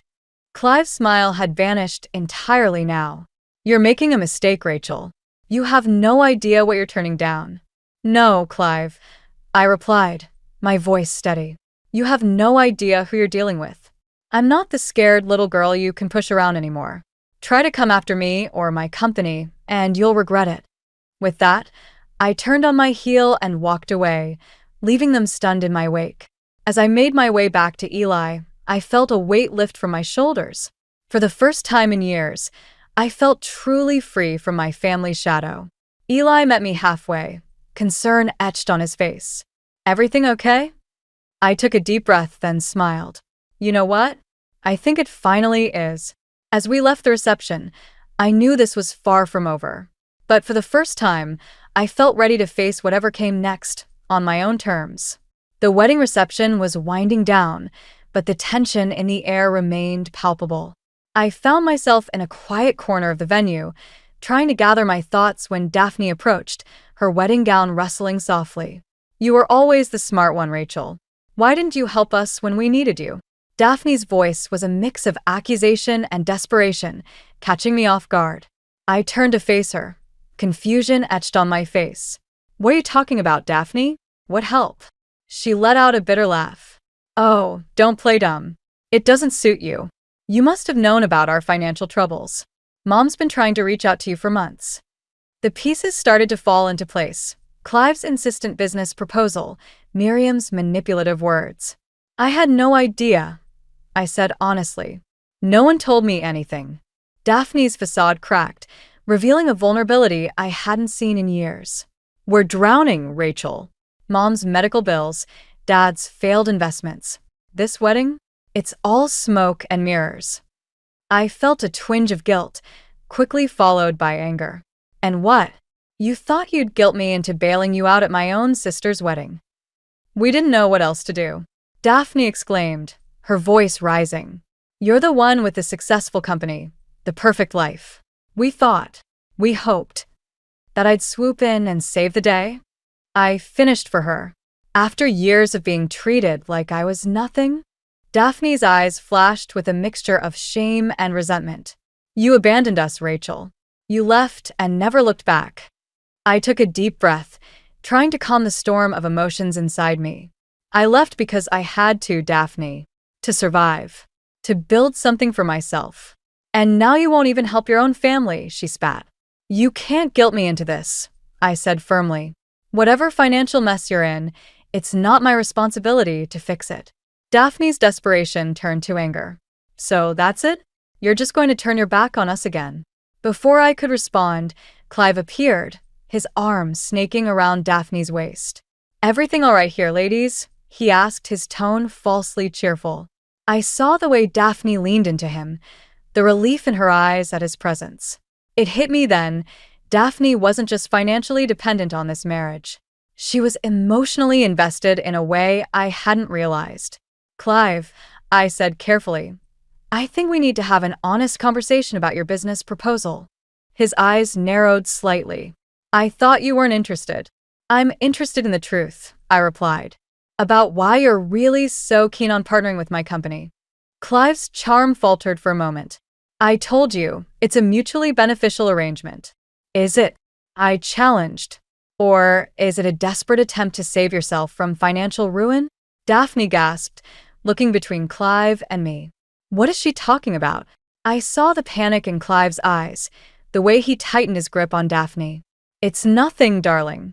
Just business talk. But Daphne wasn't buying it. No, tell me the truth. What's going on? As I watched the scene unfold, I felt a strange mix of vindication and sadness. The perfect facade of Daphne's life was crumbling before my eyes, just as mine had years ago. I think, I said quietly, that we all need to sit down and have a very honest conversation about what's really going on here. Clive's face hardened. You have no idea what you're getting into, Rachel. No, I replied, standing my ground. I think for the first time, I'm seeing things clearly, and it's time for the truth to come out. As we stood there, the three of us locked in a tense standoff, I realized that this wedding had become more than just a family reunion. It was a reckoning with my past, with the lies we'd all been living, and with the hard truths we'd been avoiding for far too long. The real battle was just beginning, and I was determined to face it head-on, no matter the cost. The tension in the room was palpable as Miriam and Daphne joined Clive and me in a secluded corner of the reception hall. Eli stood by my side, his presence a comforting anchor in the storm that was about to break. What's the meaning of this, Rachel? Miriam hissed, her eyes darting between us. Causing a scene at your sister's wedding? Have you no shame? I took a deep breath, steeling myself. I think it's time we all stopped pretending, Mother. The lies, the manipulation, it ends now. Daphne's face crumpled, tears threatening to spill. Rachel, please. We can work this out. Work what out? I asked, my voice steady. The fact that you've been lying about your financial situation? That you're using this wedding as a smokescreen for your desperation? Clive stepped forward, his charm replaced by barely concealed panic. Now, let's not get carried away. Family matters are complicated. Save it, Clive. I cut him off. I know about your attempts to use my company for your own gain. Did you really think I wouldn't figure it out? Miriam's eyes flashed with anger. How dare you speak to him like that? After everything we've done for you, Done for me. I laughed, the sound harsh and bitter. You mean the years of emotional abuse? The constant comparisons to Daphne? The way you made me feel like I was never good enough? The words hung in the air, heavy with years of unspoken pain. I saw shock register on the faces of nearby guests who had stopped to listen. I won't be your scapegoat anymore, I declared, my voice steady and resolute. I've built my life without you. I've succeeded despite your best efforts to tear me down. Daphne's tears were flowing freely now. Rachel, please. We're family. We need you. I felt a twinge of sympathy, but I pushed it aside. Family doesn't manipulate each other, Daphne. Family doesn't try to exploit each other's success. Clive's facade finally cracked. You have no idea what you're doing, Rachel. The connections your company has. The doors it could open for us. For you, you mean? I corrected him. Did you even tell Daphne about your plans? Or was she just another pawn in your game? Daphne turned to Clive, confusion and hurt etched on her face. What is she talking about, Clive? I watched as the realization dawned on her, the perfect image of her fiancé shattering before her eyes. Miriam, ever the manipulator, tried one last time. Rachel, darling, surely we can come to some arrangement. For the sake of family. No, I said firmly. I'm done being manipulated. I'm done feeling guilty for my success. I've worked hard for everything I have, and I won't let you take that away from me. I turned to address the onlookers, my voice carrying across the room. For years, I've let my family's version of events define me. I've let their lies and manipulations shape how others see me. But not anymore. I felt Eli squeeze my hand, giving me strength. I am Rachel Whitaker. I built a successful company from the ground up. I have a loving husband and a beautiful son. And I did it all without the support of the people who should have been there for me from the beginning. The room fell silent, the weight of my words hanging in the air. I saw a mix of emotions on the faces around me. Shock, admiration, and in some cases, understanding. Miriam's face had gone pale, her carefully constructed image crumbling before her eyes. Daphne looked lost, torn between her loyalty to our mother and the harsh truths she'd just learned. As for Clive, he stood there, his plans in tatters, the mask of charm completely gone. I took Eli's hand, ready to walk away. This wedding isn't about celebration. It's about lies and desperation. And I won't be a part of it anymore. As we turned to leave, I heard Daphne's broken whisper, "Rachel, wait." But I kept walking. For the first time in my life, I felt truly free. The power had shifted and I was finally in control of my own narrative. The battle wasn't over, I knew that. But as Eli and I stepped out into the cool night air, I felt stronger than ever before. Whatever came next, I was ready to face it head-on. The aftermath of my public confrontation with my family hung heavy in the air as Eli and I made our way to the hotel lobby. We were ready to leave this nightmare behind us when Miriam's voice cut through the silence. "You think you can just erase us from your life? Family isn't that simple," she warned, her voice a mix of anger and desperation. I turned to face her, Eli's hand firmly in mine. "I'm not erasing anyone, Mother. I'm protecting myself and my family from your toxicity." Clive stepped forward, his facade of charm completely gone. "You have no idea what you're doing, Rachel. The connections your company has. They could save us all." "Save you? From what exactly?" I challenged, my patience wearing thin. Clive's eyes darted nervously around the lobby before he leaned in, lowering his voice. "I'm in trouble, Rachel. Deep trouble. There are people, powerful people, who are very interested in the kind of access your company could provide." The pieces suddenly fell into place.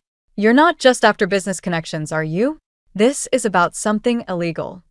Daphne gasped, her eyes wide with shock. "Clive, what is she talking about?" Clive's composure cracked entirely. "It's not what you think, Daphne.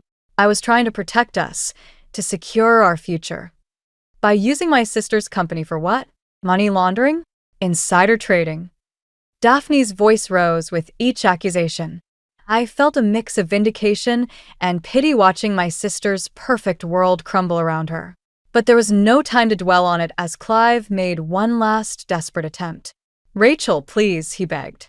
"If you just sign off on a few deals, use your influence to push through some approvals, I can make it worth your while. We all win." I stood my ground, my voice steady and firm. "No, Clive. I won't compromise my integrity or my company's reputation to save you from your own bad decisions." Miriam, ever the manipulator, tried a different approach. "Rachel, darling, think of your sister. Think of your family. We need you." "Family?" I laughed bitterly. "You've never treated me like family. You've only ever seen me as a means to an end." Daphne, tears streaming down her face, stepped towards me. "Rachel, please. I didn't know. I swear I didn't know about any of this." For a moment, I saw a glimmer of the sister I once knew, vulnerable, scared, and lost. But I couldn't let that sway me.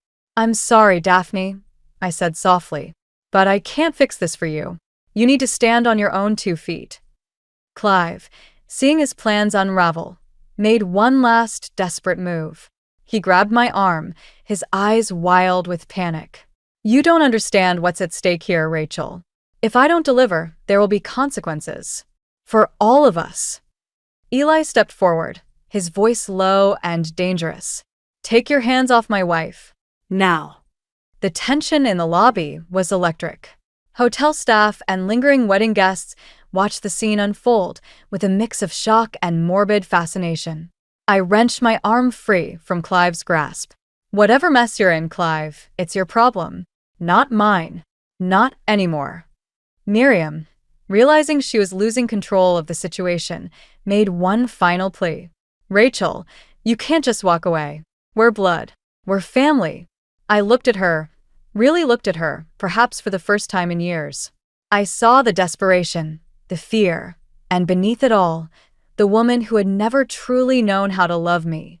Blood doesn't make a family, Mother, I said, my voice steady. Love, support, and respect do. And you've never given me any of those things. With those words, I felt a weight lift from my shoulders. The choice between my past and my future had never been clearer. Goodbye, Mother. Goodbye, Daphne, I said, turning to leave. I hope you find a way out of this mess. But it won't be through me. As Eli and I walked out of the hotel, leaving the chaos behind, I knew this wasn't truly the end. The repercussions of this night would echo for years to come. But for the first time in my life, I felt truly free. Whatever came next, I was ready to face it. On my own terms. The days following Daphne's disastrous wedding were a whirlwind of emotions and revelations. I found myself in my office, staring out the window at the city skyline, when my assistant announced an unexpected visitor. Daphne. As she walked in, I barely recognized the woman before me. Gone was the polished facade, replaced by a disheveled, broken version of my sister. Rachel, she began, her voice trembling, I don't know where else to go. I gestured for her to sit, my guard still up. What happened, Daphne? She collapsed into the chair, tears welling in her eyes. Everything's fallen apart. Clive. He's gone. Disappeared. The police were at our house this morning, asking questions about financial fraud and insider trading. I felt a mix of vindication and pity. I'm sorry, Daphne, but I warned you about him. Her eyes flashed with a familiar anger. You knew? You knew, and you didn't tell me. Would you have believed me if I had? I countered, keeping my voice steady. Daphne deflated, the fight leaving her. No, I suppose not. I was too blinded by everything. We sat in silence for a moment, years of resentment and rivalry hanging between us. You may have tried to break me, but I found strength in your rejection. I finally said, my voice filled with newfound confidence. All those years of being compared to you, of never being good enough for Mother, they made me who I am today. Daphne looked up, surprise etched on her face. I never wanted to break you, Rachel. I was jealous. You were always so strong, so independent. I felt like I could never measure up. The irony of her words wasn't lost on me, and I spent years thinking the same about you. A bitter laugh escaped her lips. What a pair we make. Just then, my office door burst open, revealing a furious Miriam. There you are, she spat, glaring at Daphne. Do you have any idea what you've done? The scandal, the shame you've brought on this family? I stood, placing myself between Miriam and Daphne. That's enough, Mother. Miriam's eyes widened in shock. You're defending her? After everything? I'm not defending anyone, I said calmly. I'm putting an end to this toxic cycle. Miriam's face contorted with rage. How dare you? After all we've sacrificed for you girls, Sacrificed. I cut her off, my voice sharp. You mean the years of manipulation? The constant criticism? The way you pitted us against each other? Daphne stood, her voice small but steady. She's right, Mother. This has to stop. Miriam looked between us, realization dawning that she was losing control. You ungrateful children. You have no idea what I've done to protect this family. Protect us? I laughed bitterly. You've done nothing but tear us apart. The tension in the room was palpable. Miriam, seeing her influence slipping away, made one last desperate attempt. Rachel, darling, surely you can see reason. Your sister needs you now. We need you. I took a deep breath, steeling myself for what I knew I had to do. No, Mother. What Daphne needs is to stand on her own 2 feet. And what you need is to face the consequences of your actions. Daphne gasped, torn between her ingrained loyalty to our mother and the harsh truth of my words. I've built my life, my success, despite your best efforts to hold me back. I continued, my voice growing stronger with each word. I won't let you drag me down now. Miriam's face paled, the reality of her situation finally sinking in. You can't just abandon your family, Rachel. We're all you have. I shook my head, a sense of peace washing over me. No, Mother. You're not all I have. I have a loving husband, a beautiful son, and a life I've built on my own terms. And it's time for me to focus on that. As if on cue, Eli appeared in the doorway, concern etched on his face. Seeing the scene before him, he quickly moved to my side, his presence a silent support. Miriam looked between us, defeat finally settling in her eyes. Without another word, she turned and left, the click of her heels echoing in the silence she left behind. Daphne stood there, lost and uncertain. What happens now? She asked, her voice barely above a whisper. I turned to her, feeling a mix of empathy and resolve. Now, Daphne, you have a choice. You can keep living in Mother's shadow, or you can find your own path. But whatever you choose, it has to be your decision. As Daphne nodded, tears streaming down her face, I felt a weight lift from my shoulders. The battle wasn't over, but for the first time, I felt truly free from my family's influence. Whatever came next, I was ready to face it head-on, with Eli by my side and the strength I'd found within myself. As the dust settled from the tumultuous events of the past few weeks, I found myself standing in the backyard of our home, watching Eli and Caleb play catch. The sound of their laughter filled the air, a stark contrast to the tension and drama that had consumed my life recently. Eli caught my eye and jogged over, leaving Caleb to practice his throws. You okay? He asked, wrapping an arm around my waist. I leaned into him, feeling the warmth of his support. I'm getting there, I replied honestly. Let's focus on the family we've built, Rachel. That's what truly matters, Eli reassured me, his voice steady and comforting. As if on cue, my phone buzzed with a news alert. I hesitated before opening it, already guessing what it might be about. The headline confirmed my suspicions. Tech mogul's sister's engagement ends in scandal, financial fraud uncovered. Eli peered at the screen. Are you going to read it? I paused, then shook my head. No, I don't think I will. Just then, Caleb ran up to us, his face flushed with excitement. Mom, Dad, look. I can throw the ball really far now. We turned our attention to our son, watching as he demonstrated his newfound skill. Pride swelled in my chest, not just for his athletic achievement, but for the resilience he'd shown throughout his recent health struggles. That's amazing, buddy. I cheered, pushing thoughts of Daphne and Miriam to the back of my mind. As the day wore on, we received a call from Caleb's doctor. The latest test results had come back, showing significant improvement in his condition. The news felt like a weight lifting off our shoulders, a reminder of what truly mattered in life. That evening, as we sat around the dinner table, I looked at the faces of my husband and son.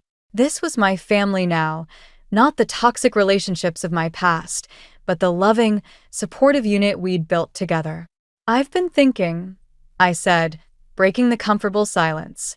Maybe it's time we took that vacation we've been talking about. Just the three of us. Eli's face lit up. I think that's a great idea. What do you say, Caleb? Ready for an adventure? Our son's enthusiastic response filled the room with laughter and excitement as we began to plan our trip. Later that night, as Eli and I prepared for bed, he turned to me with a serious expression. You know, Rachel, I'm really proud of you. The way you've handled everything, you're incredible. I felt a lump form in my throat.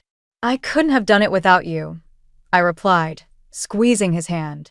As we lay in bed, I reflected on the journey that had brought me to this point. The pain of my childhood, the struggles to break free from my family's toxic influence, the challenges of building my own life and career, it had all led me here, to this moment of peace and contentment. I thought about Daphne and Miriam, wondering briefly about their fate. But I realized that their choices and consequences were no longer my burden to bear. I had my own path to follow, my own family to nurture. In the quiet of the night, I made a silent promise to myself to always cherish the family we'd created, to continue growing and thriving, and to never let the shadows of the past dim the brightness of our future. As I drifted off to sleep, I felt a sense of closure wash over me. The chapter of my life dominated by my birth family's drama was finally ending, but a new one, filled with hope, love, and endless possibilities, was just beginning. Tomorrow, we would start planning our vacation. Tomorrow, we would continue building our life together. Tomorrow, and all the days after, would be ours to shape as we saw fit. For the first time in as long as I could remember, I looked forward to the future without fear or reservation. Whatever challenges lay ahead, I knew we would face them together, as a family bound not by blood, but by love, respect, and unwavering support. And that, I realized, was the greatest victory of all. The alarm blared, jolting me awake. I fumbled for my phone, silencing it with a groan. 5:30 a.m. Another day, another dollar. Or in my case, several $100s spread across 3 part-time jobs. I rolled out of bed, careful not to wake Daniel. He stirred slightly, mumbling something about profit margins in his sleep. Poor guy. His dreams of entrepreneurship were starting to invade his subconscious. As I shuffled to the bathroom, a wave of nausea hit me. I gripped the sink, willing it to pass. This was the 3rd morning in a row. Could it be? No, I couldn't think about that now. There was too much to do. I showered quickly, threw on my waitressing uniform, and headed to the kitchen. The bills on the counter caught my eye, their red past due stamps glaring accusingly. I shoved them into a drawer. Out of sight, out of mind, at least for now. The coffee maker gurgled to life just as Daniel wandered in, his hair sticking up at odd angles. "Morning, babe," he yawned, wrapping his arms around me from behind. I leaned into him, savoring the moment. "Hey, sleepyhead. Big day today?" He nodded, his chin resting on my shoulder. "Meeting with Greg to finalize our business plan. This could be it, Kara, the break we've been waiting for." I turned to face him, forcing a smile. "That's great, Han. I'm sure it'll go well." Daniel's eyes lit up. "With Greg's connections and my ideas, we can't lose. Just think, in a year or 2, you won't have to work these crazy hours anymore." The familiar mix of hope and anxiety churned in my stomach. Or maybe that was just more nausea. "Let's not count our chickens yet," I said gently. "For now, I've got tables to wait on." I grabbed my purse and keys, giving Daniel a quick peck on the cheek. "Good luck today. Love you." "Love you too," he called as I headed out the door. The diner was already bustling when I arrived. I tied on my apron and dove in, weaving between tables with practiced ease. Pour coffee, take orders, deliver plates, repeat. The routine was mind-numbing, but at least it kept me too busy to dwell on our precarious finances. Around noon, my phone buzzed. A text from Rachel. "Lunch break, need to talk." I glanced at the clock. My shift ended in 15 minutes. "Meet you at the park in 20, I texted back. Rachel was already waiting on our usual bench when I arrived, clutching 2 steaming cups of coffee. "You're a lifesaver," I said, gratefully accepting one. She eyed me critically. "You look exhausted, Kara. Everything okay?" I sighed, slumping onto the bench. "Just the usual, working my butt off while Daniel chases his business dreams. His mom called last night, hinting about visiting soon. And now..." I trailed off, unsure how to voice my suspicion. Rachel leaned in. "And now what?" I took a deep breath. "I think I might be pregnant." Her eyes widened. "Oh, honey, have you told Daniel?" I shook my head. "I'm not even sure yet, and with everything else going on, I don't know how we'd manage." Rachel squeezed my hand. "One step at a time. First, let's get you a test. Then we'll figure out the rest." As we stood to leave, my phone rang. Daniel's number flashed on the screen. "Hey, what's up?" I answered. His voice crackled with excitement. "Kara, you won't believe it. Greg knows an investor who wants to meet next week. This could be huge." My stomach dropped. More risk, more uncertainty. But I couldn't burst his bubble. That's great, Han," I managed. "I know we're stretched thin," Daniel continued, oblivious to my hesitation. "But I really think this is our chance. We just need to hang on a little longer." I closed my eyes, steadying myself. "Sure, Daniel. We'll make it work. We always do." As I hung up, Rachel gave me a questioning look. I shook my head, fighting back tears.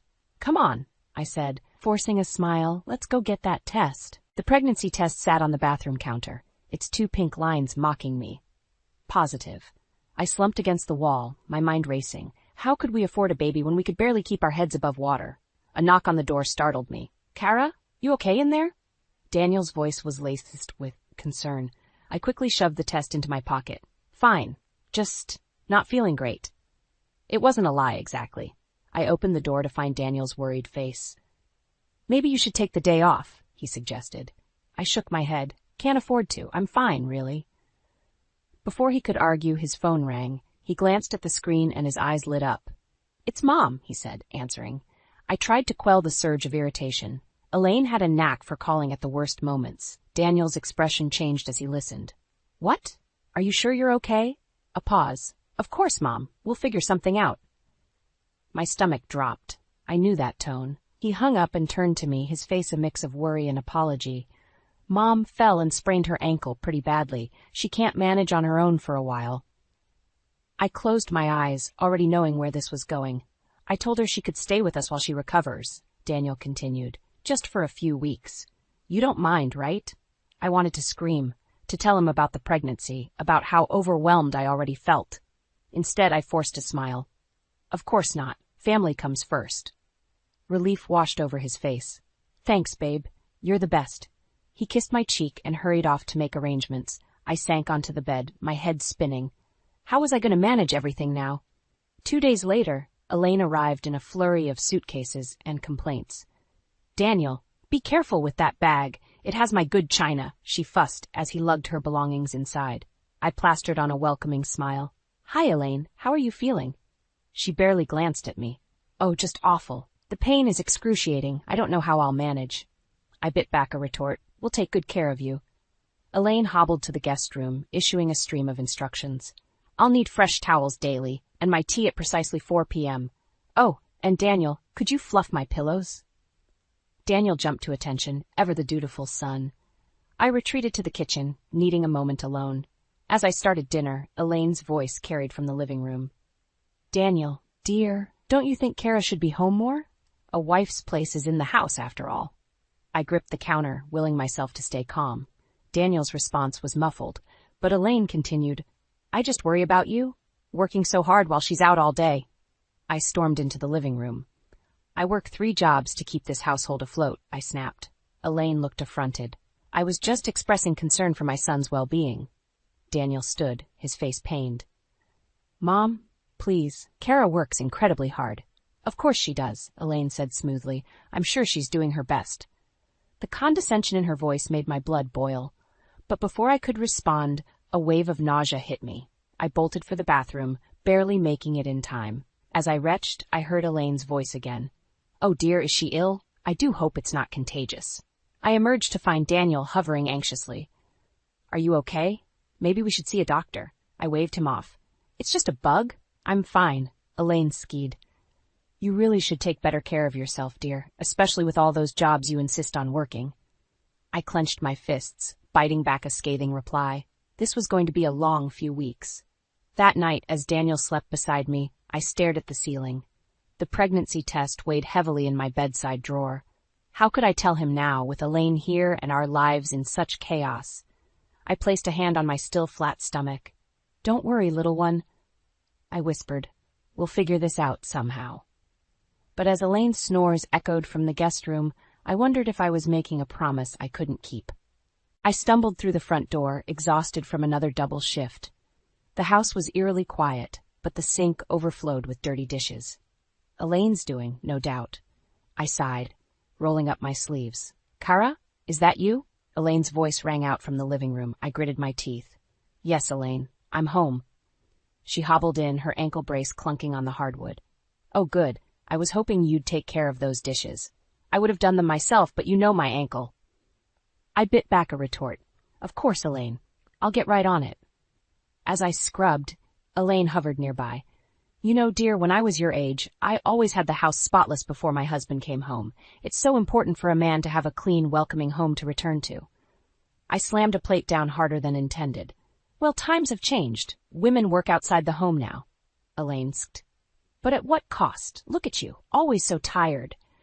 And poor Daniel, working so hard on his business dreams while you're never around. My patience snapped. I work 3 jobs to keep this family afloat, Elaine. Without me, there'd be no roof over our heads, let alone Daniel's business dreams.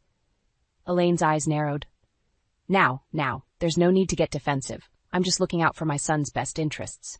Before I could respond, the front door opened. I'm home, Daniel called out. Elaine's demeanor instantly changed. Daniel, darling, how was your day? As they chatted, I retreated to the bedroom, fighting back tears of frustration. Later that night, I met Rachel at our favorite coffee shop. As soon as she saw my face, she knew something was wrong. Spill it, she demanded, sliding a latte towards me. I recounted the day's events, my voice trembling. I don't know how much more I can take, Rachel. Elaine's constant criticism, the extra work, hiding the pregnancy. I'm at my breaking point. Rachel's eyes flashed with anger. That woman is toxic, Kara. You need to tell Daniel what's going on. I shook my head. He's under so much stress with the business, and you know how he is about his mother. He'd never believe me. Then make him see, Rachel insisted. Document everything. Record her if you have to. You can't keep living like this. I nodded, feeling a glimmer of hope. You're right. I need to stand up for myself. When I got home, the house was dark except for a light in the guest room. As I passed, I heard Elaine on the phone.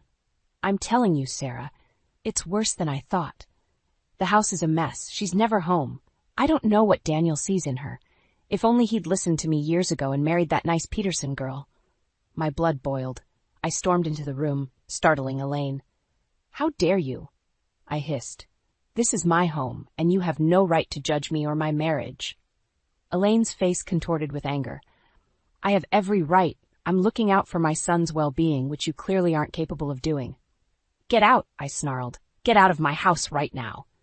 Elaine smirked. This isn't your house, dear. It's Daniel's, and I'm not going anywhere. Just then, Daniel appeared in the doorway, his face a mask of confusion. What's going on here? Elaine's expression instantly changed to one of distress. Oh, Daniel, I don't know what's gotten into Kara. She just burst in here, screaming at me to leave.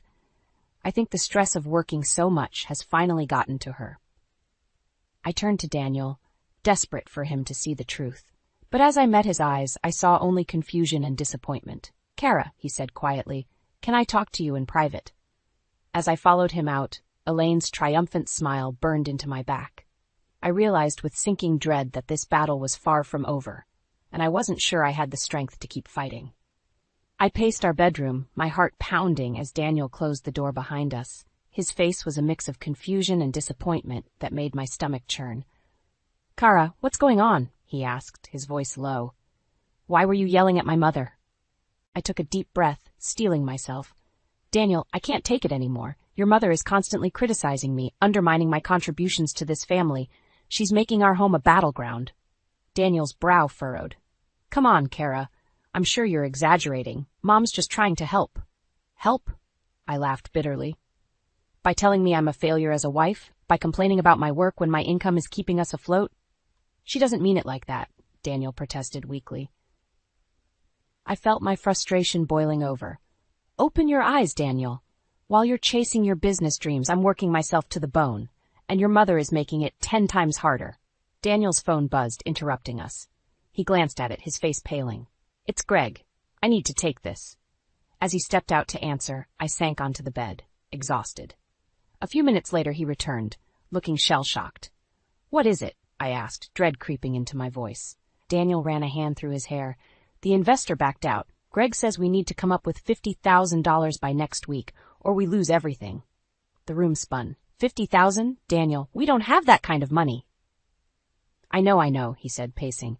But we've put everything into this. We can't give up now. I stood, anger flaring. Everything? You mean I've put everything into this? My time, my energy, my paychecks. While you and Greg chase pipe dreams, I'm the one keeping us from drowning. Daniel's eyes flashed. That's not fair. I'm working hard too. On what? I shot back. A business that's about to collapse? Meanwhile, I'm killing myself working 3 jobs, dealing with your mother's constant criticism. And...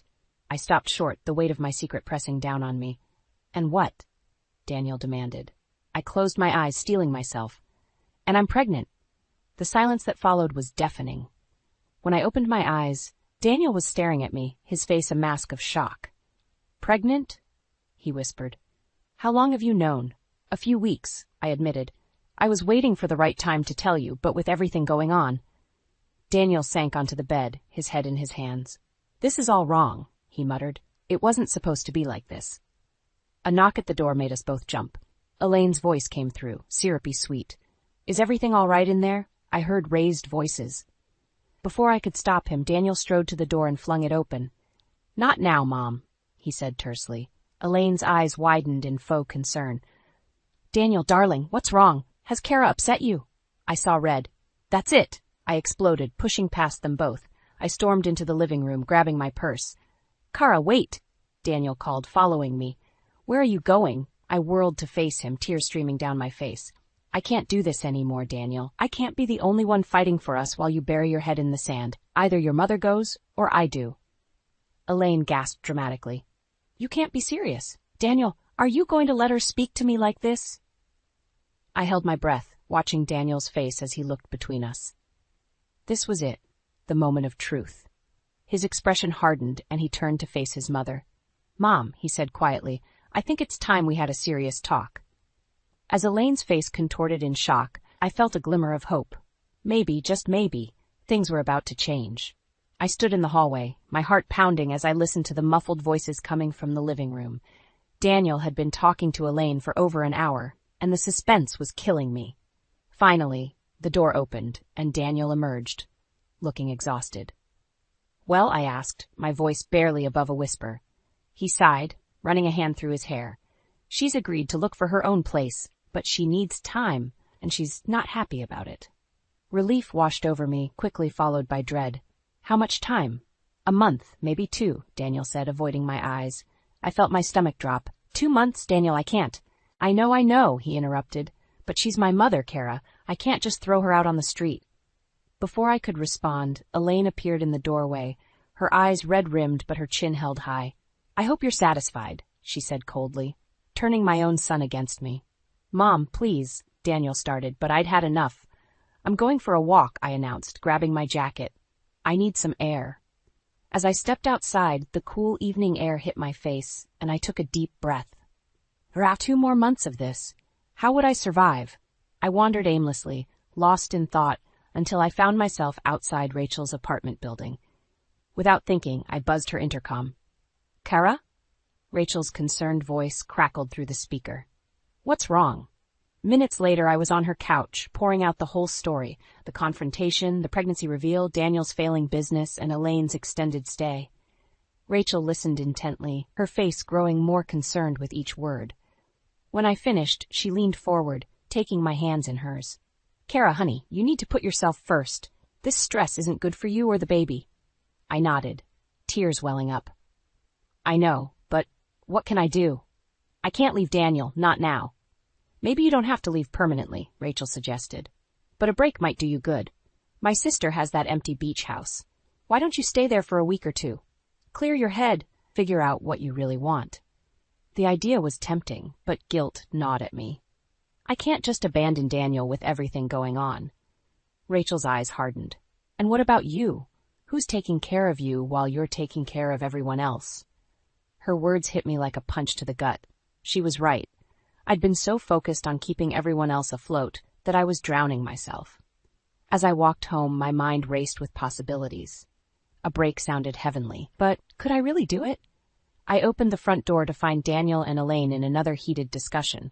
They fell silent as I entered, Elaine's eyes narrowing suspiciously. Where have you been? She demanded. Daniel's been worried sick. I ignored her, looking directly at Daniel. Can we talk? Privately? He nodded, following me to our bedroom. Once inside, I took a deep breath. I need to tell you something, and I need you to listen without interrupting. Daniel's brow furrowed, but he nodded. I'm at my breaking point, I began, my voice shaking. The stress, the constant tension in this house, it's not good for me or the baby. I need a break, Daniel. Just for a week or 2. His face fell. You're leaving? Not permanently, I assured him quickly. Just a breather, to clear my head and figure out how to move forward. Daniel was silent for a long moment. When he finally spoke, his voice was barely audible. "If that's what you need, I understand. But Kara, please, come back to me." I felt tears welling up again. "I will, I promise." As I packed a small bag, I could hear Elaine's voice rising in the living room, demanding to know what was happening. Daniel's responses were too quiet to make out. With my hand on the doorknob, I paused. Was I making the right decision? Could our marriage survive this separation? But as another wave of nausea hit me, morning sickness didn't care what time it was. I knew I had to do this. For myself, for our baby, and ultimately for us. Taking a deep breath, I opened the door and stepped into an uncertain future. The beach house was a sanctuary, a place where I could finally breathe. For a week, I'd walked along the shore, feeling the sand between my toes and the wind in my hair. I'd slept without interruption, eaten without nausea, and thought without Elaine's constant criticism ringing in my ears. But as I packed my bags to return home, anxiety crept back in. What would I be walking into? Daniel had called every day, his voice a mixture of longing and frustration. "The business is falling apart, Kara," he'd said yesterday. "Greg's talking about cutting our losses. And Mom, she's not taking this well." I steeled myself as I pulled into our driveway. The house looked the same, but something felt different. Tense, as if the very air was charged with electricity. I barely had my key in the lock when the door flew open. Daniel stood there, his face haggard, eyes red-rimmed. "Thank God you're home," he said, pulling me into a tight embrace. Over his shoulder, I saw Elaine emerge from the living room, her lips pressed into a thin line. "So the prodigal wife returns," she said coldly. I felt Daniel stiffen. To my surprise, he turned to face his mother. "That's enough, Mom. I told you, Kara needed this break. We both did." Elaine's eyes narrowed. "Break? Is that what you call abandoning your family when they need you most?" "I didn't abandon anyone," I snapped, my resolve to stay calm crumbling. I needed time to think, to breathe. Something I haven't been able to do since you moved in. "How dare you?" Elaine gasped. "Daniel, are you going to let her speak to me like this?" I held my breath, waiting for Daniel to cave as he always did. But to my shock, he straightened his shoulders and looked his mother in the eye. "Yes, Mom, I am. Because Kara's right, things have to change." Elaine's face contorted with rage. "Change? You mean you're choosing her over your own mother?" "It's not about choosing," Daniel said firmly. "It's about what's best for our family. Kara and I are having a baby. We need to focus on our future." I felt a surge of love and pride for Daniel. Finally, he was standing up for us. But Elaine wasn't done. She turned to me, her eyes glittering with malice. "You," she hissed. "You've poisoned my son against me. You with your career and your modern ideas. A real wife would be supportive, not gallivanting off to the beach while her husband's business crumbles." "That's it," Daniel roared, startling us both. "Mom, I've asked you nicely, but now I'm telling you, you need to leave. Today." Elaine's jaw dropped. "Leave? But where will I go?" "I've booked you a room at the extended stay hotel," Daniel said, his voice softening slightly. "It's paid up for a month. That should give you time to find a place of your own." Tears welled up in Elaine's eyes. For a moment, I almost felt sorry for her. Then she spoke, her voice dripping with venom. "You'll regret this, both of you. When your marriage falls apart, don't come crying to me."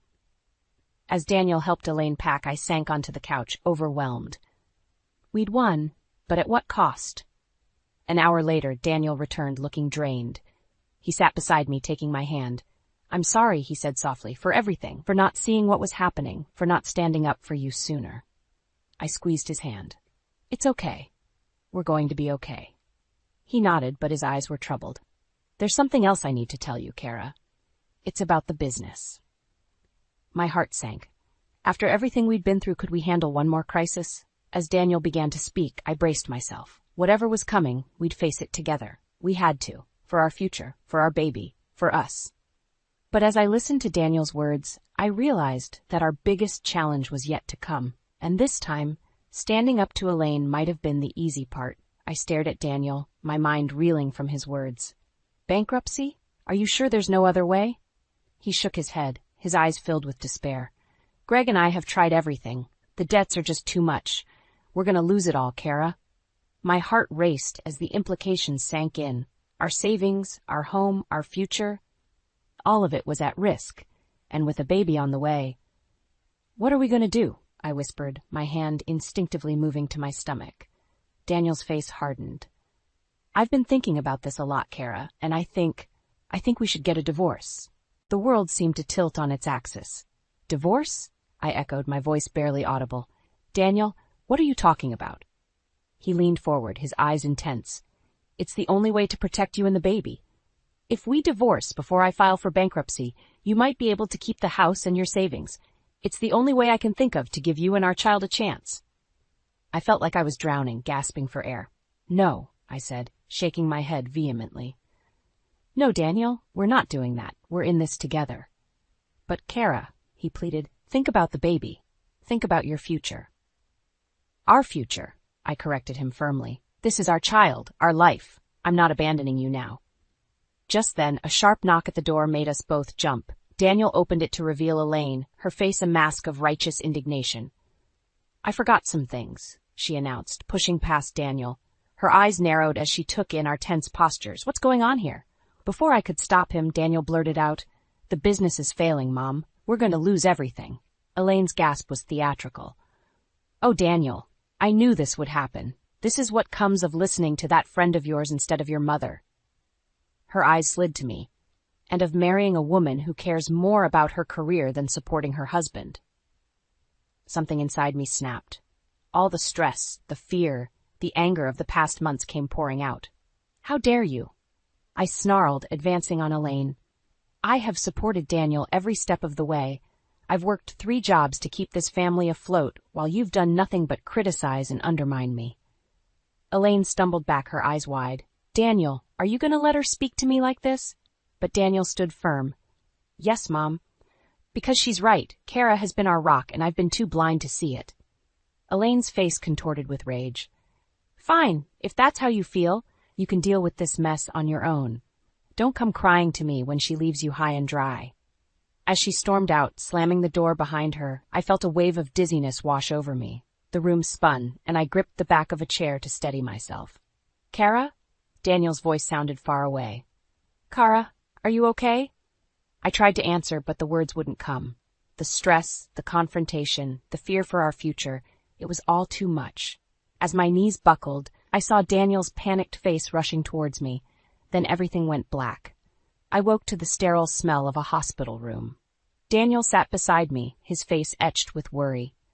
A doctor stood at the foot of the bed, her expression grave. Mrs. Thompson, she said gently, you've had a severe stress-induced episode. We need to discuss your condition and the potential risks to your pregnancy. As she spoke, I felt Daniel's hand tighten around mine. The enormity of our situation crashed over me like a tidal wave. Our marriage, our financial future, and now the health of our unborn child, everything was hanging by a thread. In that moment, I realized we had reached a crossroads. The decisions we made now would shape the rest of our lives. As I looked into Daniel's eyes, I saw my own fear and determination reflected back at me. Whatever came next, we would face it together. We had to. For our love, for our family, for the future we still believed in. The doctor's words hung in the air like a heavy fog. Mrs. Thompson, with your current stress levels, we're concerned about the risk of preterm labor. You need to make some significant lifestyle changes, immediately. I nodded numbly, my hand instinctively moving to my belly. Daniel squeezed my other hand, his face a mixture of fear and determination. We'll do whatever it takes, he said firmly. As we left the hospital, a plan began to form in my mind. It was time to end this, once and for all. We need to talk to your mother, I told Daniel, together. He looked surprised, but nodded. Okay, let's do it. We found Elaine at her hotel, packing her bags. Her eyes narrowed when she saw us. Come to apologize? She sneered. I took a deep breath, steeling myself. No, Elaine, we've come to say goodbye. Her face paled. What? I stepped forward, my voice steady. For years, I've tried to be the daughter-in-law you wanted. I've endured your criticism, your manipulation, your constant undermining of my worth, but no more. Your behavior has put my health and my baby's life at risk. It ends now. Elaine's mouth opened and closed, but no words came out. Daniel placed a hand on my shoulder, supporting me. Mom, he said softly, we love you. But Kara's right. Your actions have caused nothing but pain and stress. We can't have that in our lives anymore, especially not with a baby on the way. Elaine's eyes filled with tears. But I'm your mother. You can't just cut me out of your lives. I felt a surge of compassion, despite everything. We're not cutting you out, Elaine. We're setting boundaries. If you want to be part of our lives, part of your grandchild's life, things need to change. The choice is yours. For a moment I thought she might lash out again, but then something in her eyes shifted. I never meant to cause harm, she whispered. I just wanted what was best for Daniel. I know, I said gently, but Daniel and I are a team. We decide what's best for our family, together. Elaine nodded slowly, a look of understanding finally dawning on her face. I see that now. I'm sorry. Truly. It wasn't a magical fix, but it was a start. As we left Elaine's hotel, I felt a weight lift from my shoulders. The next few weeks were a whirlwind. We sold our house, using the money to pay off Daniel's business debts. It wasn't enough to save the company, but it gave us a clean slate. We found a small apartment, cozy but full of potential. As I unpacked boxes in our new living room, Daniel came in with a stack of papers. "What's all that?" I asked. He grinned, a spark of excitement in his eyes that I hadn't seen in months. "Remember my old idea for a small consulting firm? Well, I've been working on a business plan. It's smaller scale, lower risk, and—" he paused, looking sheepish. "I was hoping you'd consider being my partner in it." I stared at him, stunned. "Me? But I don't know anything about running a business." Daniel took my hands in his. "You know more than you think. Your financial skills, your work ethic, your ability to connect with people, that's exactly what we need. We'd be equal partners every step of the way." Tears welled up in my eyes as I nodded. "Yes," I whispered. "Yes, let's do it." As we hugged, I felt a flutter in my belly, our baby's first kick. We both laughed, placing our hands on my stomach. That night, as we lay in bed in our new home, I reflected on the journey we'd been through. The struggles, the pain, the moments of doubt, they had all led us here, to a place of understanding, of true partnership, of hope for the future. "I love you," I murmured to Daniel, already half asleep. He pulled me closer, his hand resting protectively over our growing child. "I love you too," he whispered back. "Both of you." As I drifted off to sleep, I felt a sense of peace wash over me. We had weathered the storm, emerging stronger and more united than ever. Whatever challenges lay ahead, I knew we would face them together as a family.